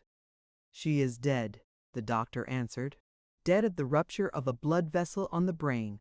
Those sounds that you hear are purely mechanical. They may go on for hours." Henry looked at the chambermaid. She had little to tell. The Countess had refused to go to bed, and had placed herself at her desk to proceed with her writing. Finding it useless to remonstrate with her, the maid had left the room to speak to the manager. In the shortest possible time, the doctor was summoned to the hotel and found the Countess dead on the floor. There was this to tell and no more. Looking at the writing table as he went out, Henry saw the sheet of paper on which the Countess had traced her last lines of writing. The characters were almost illegible. Henry could just distinguish the words first act and persons of the drama. The lost wretch had been thinking of her play to the last and had begun it all over again. Chapter 27. Henry returned to his room. His first impulse was to throw aside the manuscript and never to look at it again. The one chance of relieving his mind from the dreadful uncertainty that oppressed it by obtaining positive evidence of the truth was a chance annihilated by the Countess's death. What good purpose could be served? What relief could he anticipate if he read more? He walked up and down the room. After an interval, his thoughts took a new direction. The question of the manuscript presented itself under another point of view. Thus far, his reading had only informed him that the conspiracy had been planned. How did he know that the plan had been put in execution? The manuscript lay just before him on the floor. He hesitated, then picked it up, and returning to the table, read on as follows, from the point at which he had left off. While the Countess is still absorbed in the bold yet simple combination of circumstances which she has discovered, the Baron returns. He takes a serious view of the case of the courier. It may be necessary, he thinks, to send for medical advice. No servant is left in the palace, now the English maid has taken her departure. The Baron himself must fetch the doctor if the doctor is really needed. "Let us have medical help, by all means," his sister replies. "But wait and hear something that I have to say to you first." She then electrifies the Baron by communicating her idea to him. What danger of discovery have they to dread? My lord's life in Venice has been a life of absolute seclusion. Nobody but his banker knows him, even by personal appearance. He has presented his letter of credit as a perfect stranger, and he and his banker have never seen each other since that first visit. He's given no parties and gone to no parties. On the few occasions when he has hired a gondola or taken a walk, he has always been alone. Thanks to the atrocious suspicion which makes him ashamed of being seen with his wife, he has led the very life which makes the proposed enterprise easy of accomplishment. The cautious Baron listens but gives no positive opinion as yet. "See what you can do with the courier," he says, "and I will decide when I hear the result. One valuable hint I may give you before you go. Your man is easily tempted by money if you only offer him enough. The other day I asked him in jest what he would do for £1,000.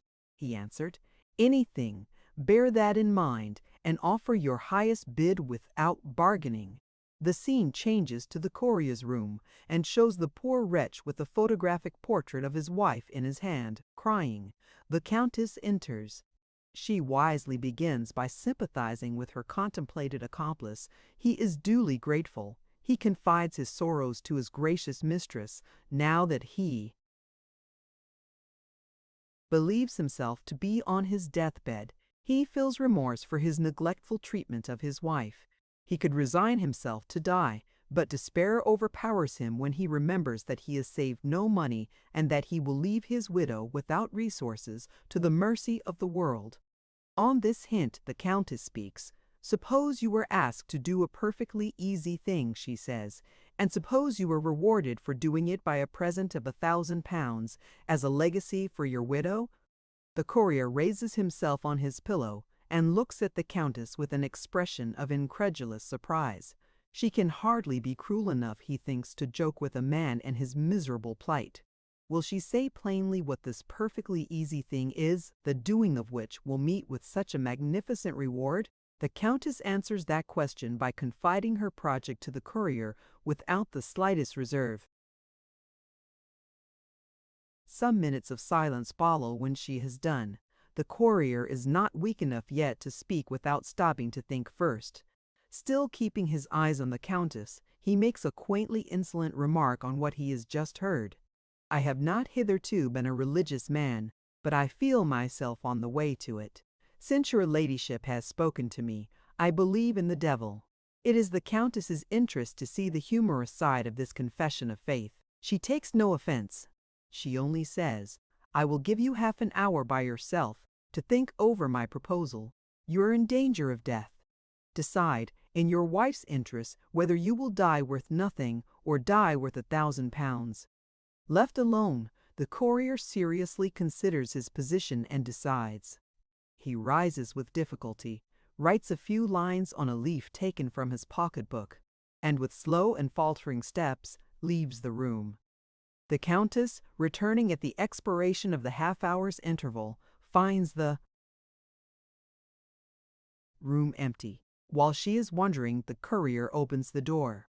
What has he been doing out of his bed? He answers, I have been protecting my own life, my lady, on the bare chance that I may recover from the bronchitis for the third time.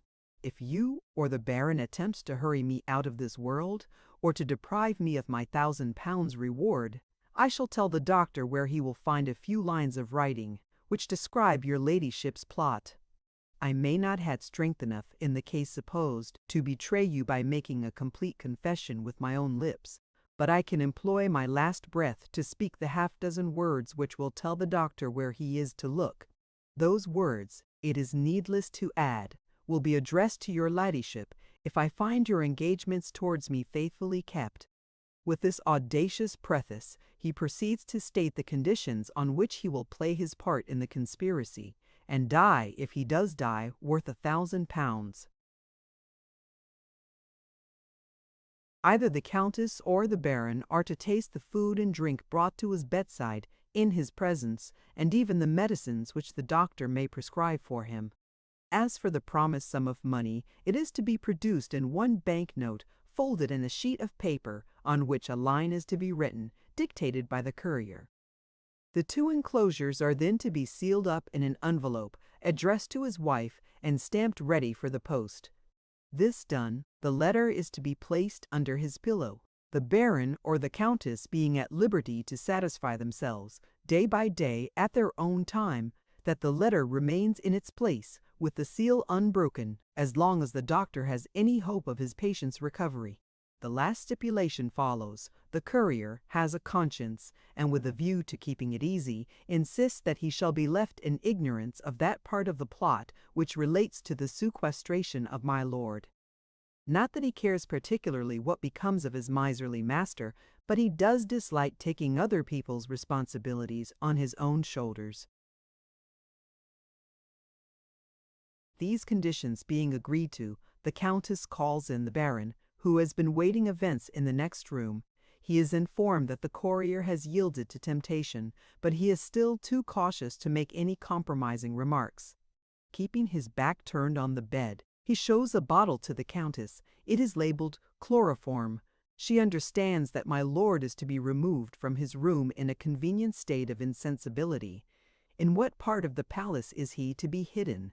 As they open the door to go out, the Countess whispers that question to the Baron. The Baron whispers back, in the vaults. The curtain falls. Chapter 28. So the second act ended.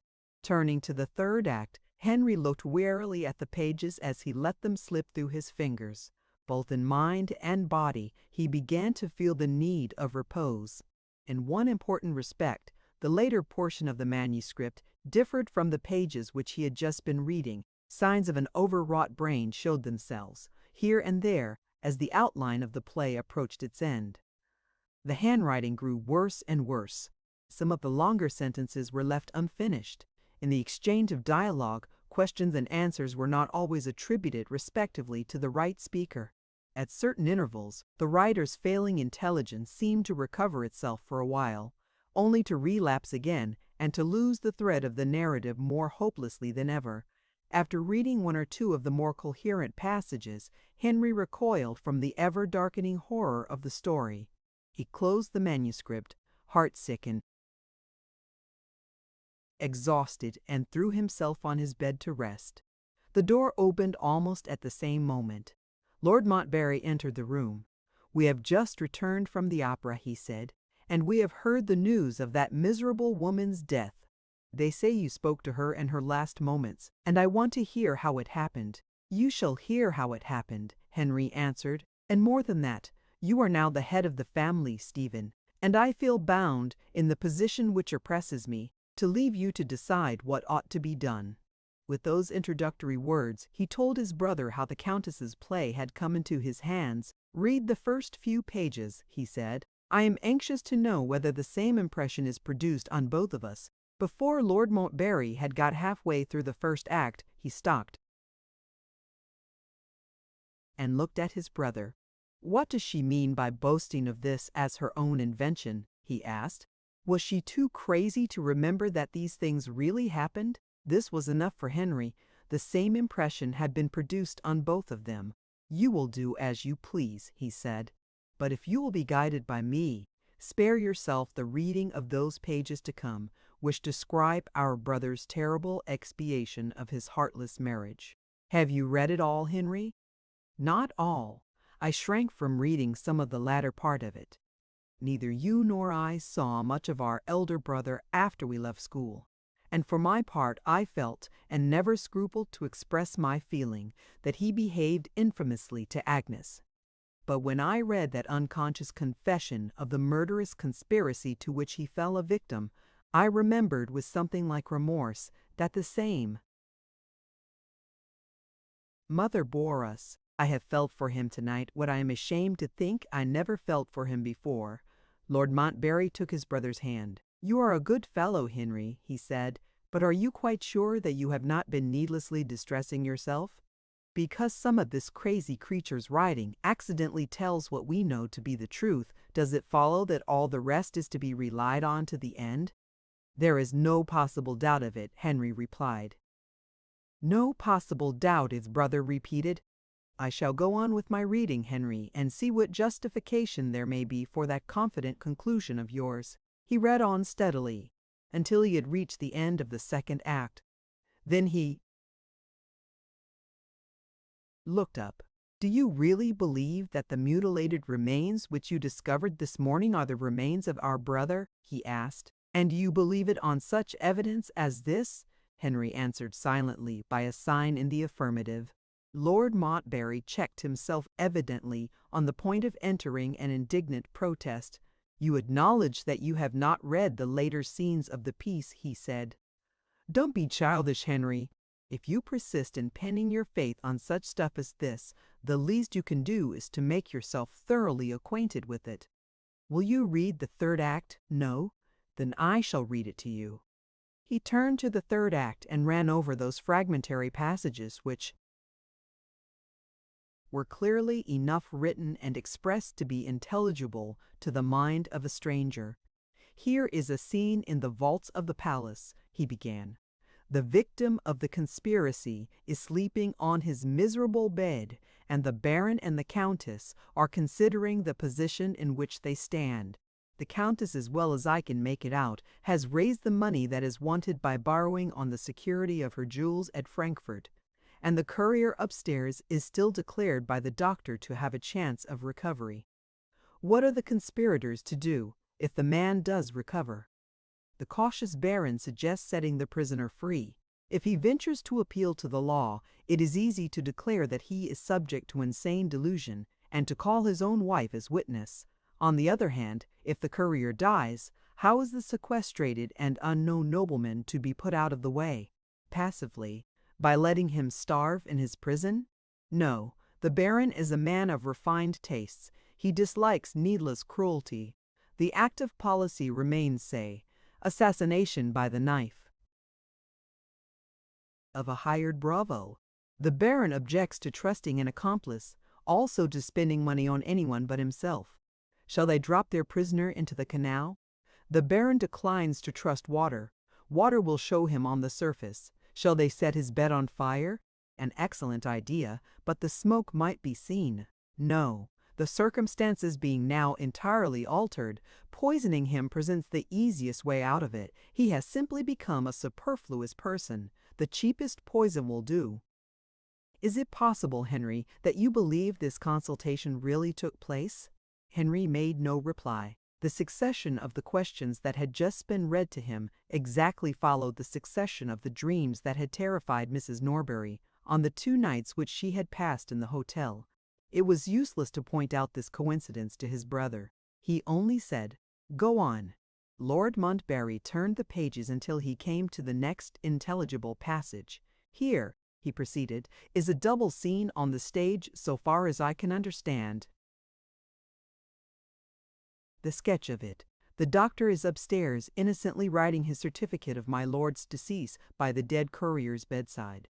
Down in the vaults, the Baron stands by the corpse of the poisoned lord, preparing the strong chemical acids which are to reduce it to a heap of ashes. Surely it is not worth while to trouble ourselves with deciphering such melodramatic horrors as these. Let us get on! Let us get on! He turned the leaves again, attempting vainly to discover the meaning of the confused scenes that followed. On the last page but one, he found the last intelligible sentences. The third act seems to be divided, he said, into two parts or tableaux. I think I can read the writing at the beginning of the second part. The Baron and the Countess open the scene. The Baron's hands are mysteriously concealed by gloves. He has reduced the body to ashes by his own system of cremation with the exception of the head. Henry interrupted his brother there. "Don't read any more," he exclaimed. "Let us do the Countess justice," Lord Montbarry persisted. "There are not half a dozen lines more that I can make out." The accidental breaking of his jar of acid has burnt the Baron's hand severely. He is still unable to proceed to the destruction of the head, and the Countess is woman enough, with all her wickedness, to shrink from attempting to take his place when the first news is received of the coming arrival of the Commission of Inquiry, dispatched by the insurance offices. The Baron feels no alarm. Inquire as the Commission may, it is the natural death of the courier in my lord's character that they are blindly investigating. The head not being destroyed, the obvious alternative is to hide it, and the Baron is equal to the occasion. His studies in the old library have informed him of a safe place of concealment in the palace. The Countess may recoil from handling the acids and watching the process of cremation, but she can surely sprinkle a little disinfecting powder. "No more!" Henry reiterated. "No more! There is no more that can be read, my dear fellow. The last page looks like sheer delirium. She may well have told you that her invention had failed her. Face the truth honestly, Stephen, and say her memory." Lord Montbarry rose from the table at which he had been sitting and looked at his brother with pitying eyes. "Your nerves are out of order, Henry," he said. "And no wonder, after that frightful discovery under the hearthstone. We won't dispute about it. We will wait a day or two until you are quite yourself again. In the meantime, let us understand each other on one point at least. You leave the question of what is to be done with these pages of writing to me, as the head of the family? I do." Lord Montbarry quietly took up the manuscript and threw it into the fire. "Let this rubbish be of some use," he said, holding the pages down with the poker. "The room is getting chilly. The Countess's play will set some of these charred logs flaming again." He waited a little at the fireplace and returned to his brother. "Now, Henry, I have a last word to say, and then I have done. I am ready to admit that you have stumbled, by an unlucky chance, on the proof of a crime committed in the old days of the palace, nobody knows how long ago. With that one concession, I dispute everything else. Rather than agree in the opinion you have formed, I won't believe anything that has happened. The supernatural influences that some of us felt when we first slept in this hotel, your loss of appetite, our sister's dreadful dreams, the smell that overpowered Francis, and the head that appeared to Agnes, I declare them all to be sheer delusions. I believe in nothing, nothing, nothing, nothing." He opened the door to go out and looked back into the room. "Yes," he resumed, "there is one thing I believe in. My wife has committed a breach of confidence. I believe Agnes will marry you. Good night, Henry. We leave Venice the first thing tomorrow morning." So Lord Montbarry disposed of the mystery of the haunted hotel. Postscripta. Last chance of deciding the difference of opinion between the two brothers remained in Henry's possession. He had his own idea of the use to which he might put the false teeth as a means of inquiry when he and his fellow travelers returned to England. the only surviving depositary of the domestic history of the family in past years, was Agnes Lockwood's old nurse. Henry took his first opportunity of trying to revive her personal recollections of the deceased Lord Montbarry. But the nurse had never forgiven the great man of the family for his desertion of Agnes. She flatly refused to consult her memory. "Even the bare sight of my lord when I last saw him in London," said the old woman, "made my fingernails itch to set their mark on his face. I was sent on an errand by Miss Agnes, and I met him coming out of his dentist's door, and, thank God, that's the last I ever saw of him." Thanks to the nurse's quick temper and quaint way of expressing herself, the object of Henry's inquiries was gained already. He ventured on asking if she had noticed the situation of the house. She had noticed, and still remembered the situation did. Master Henry supposed she had lost the use of her senses because she happened to be nigh on 80 years old. The same day he took the false teeth to the dentist and set all further doubt, if doubt had still been possible, at rest forever. The teeth had been made for the first Lord Montbarry. Henry never revealed the existence of this last link in the chain of discovery to any living creature, his brother Stephen included. He carried his terrible secret with him to the grave. There was one other event in the memorable past on which he preserved the same compassionate silence. Little Mrs. Ferrari never knew that her husband had been, not, as she supposed, the Countess's victim, but the Countess's accomplice. She still believed that the late Lord Montbarry had sent her the £1,000 note, and still recoiled from making use of a present which she persisted in declaring had the stain of her husband's blood on it. Agnes, with the widow's entire approval, took the money to the children's hospital and spent it in adding to the number of the beds. In the spring of the new year, the marriage took place, at the special request of Agnes. The members of the family were the only persons present at the ceremony. There was no wedding breakfast, and the honeymoon was spent in the retirement of a cottage on the banks of the Thames. During the last few days of the residence of the newly married couple by the riverside, Lady Montbarry's children were invited to enjoy a day's play in the garden. The eldest girl overheard and reported to her mother a little conjugal dialogue, which touched on the topic of the haunted hotel. "Henry, I want you to give me a kiss. There it is, my dear. Now I am your wife. May I speak to you about something?" "What is it?"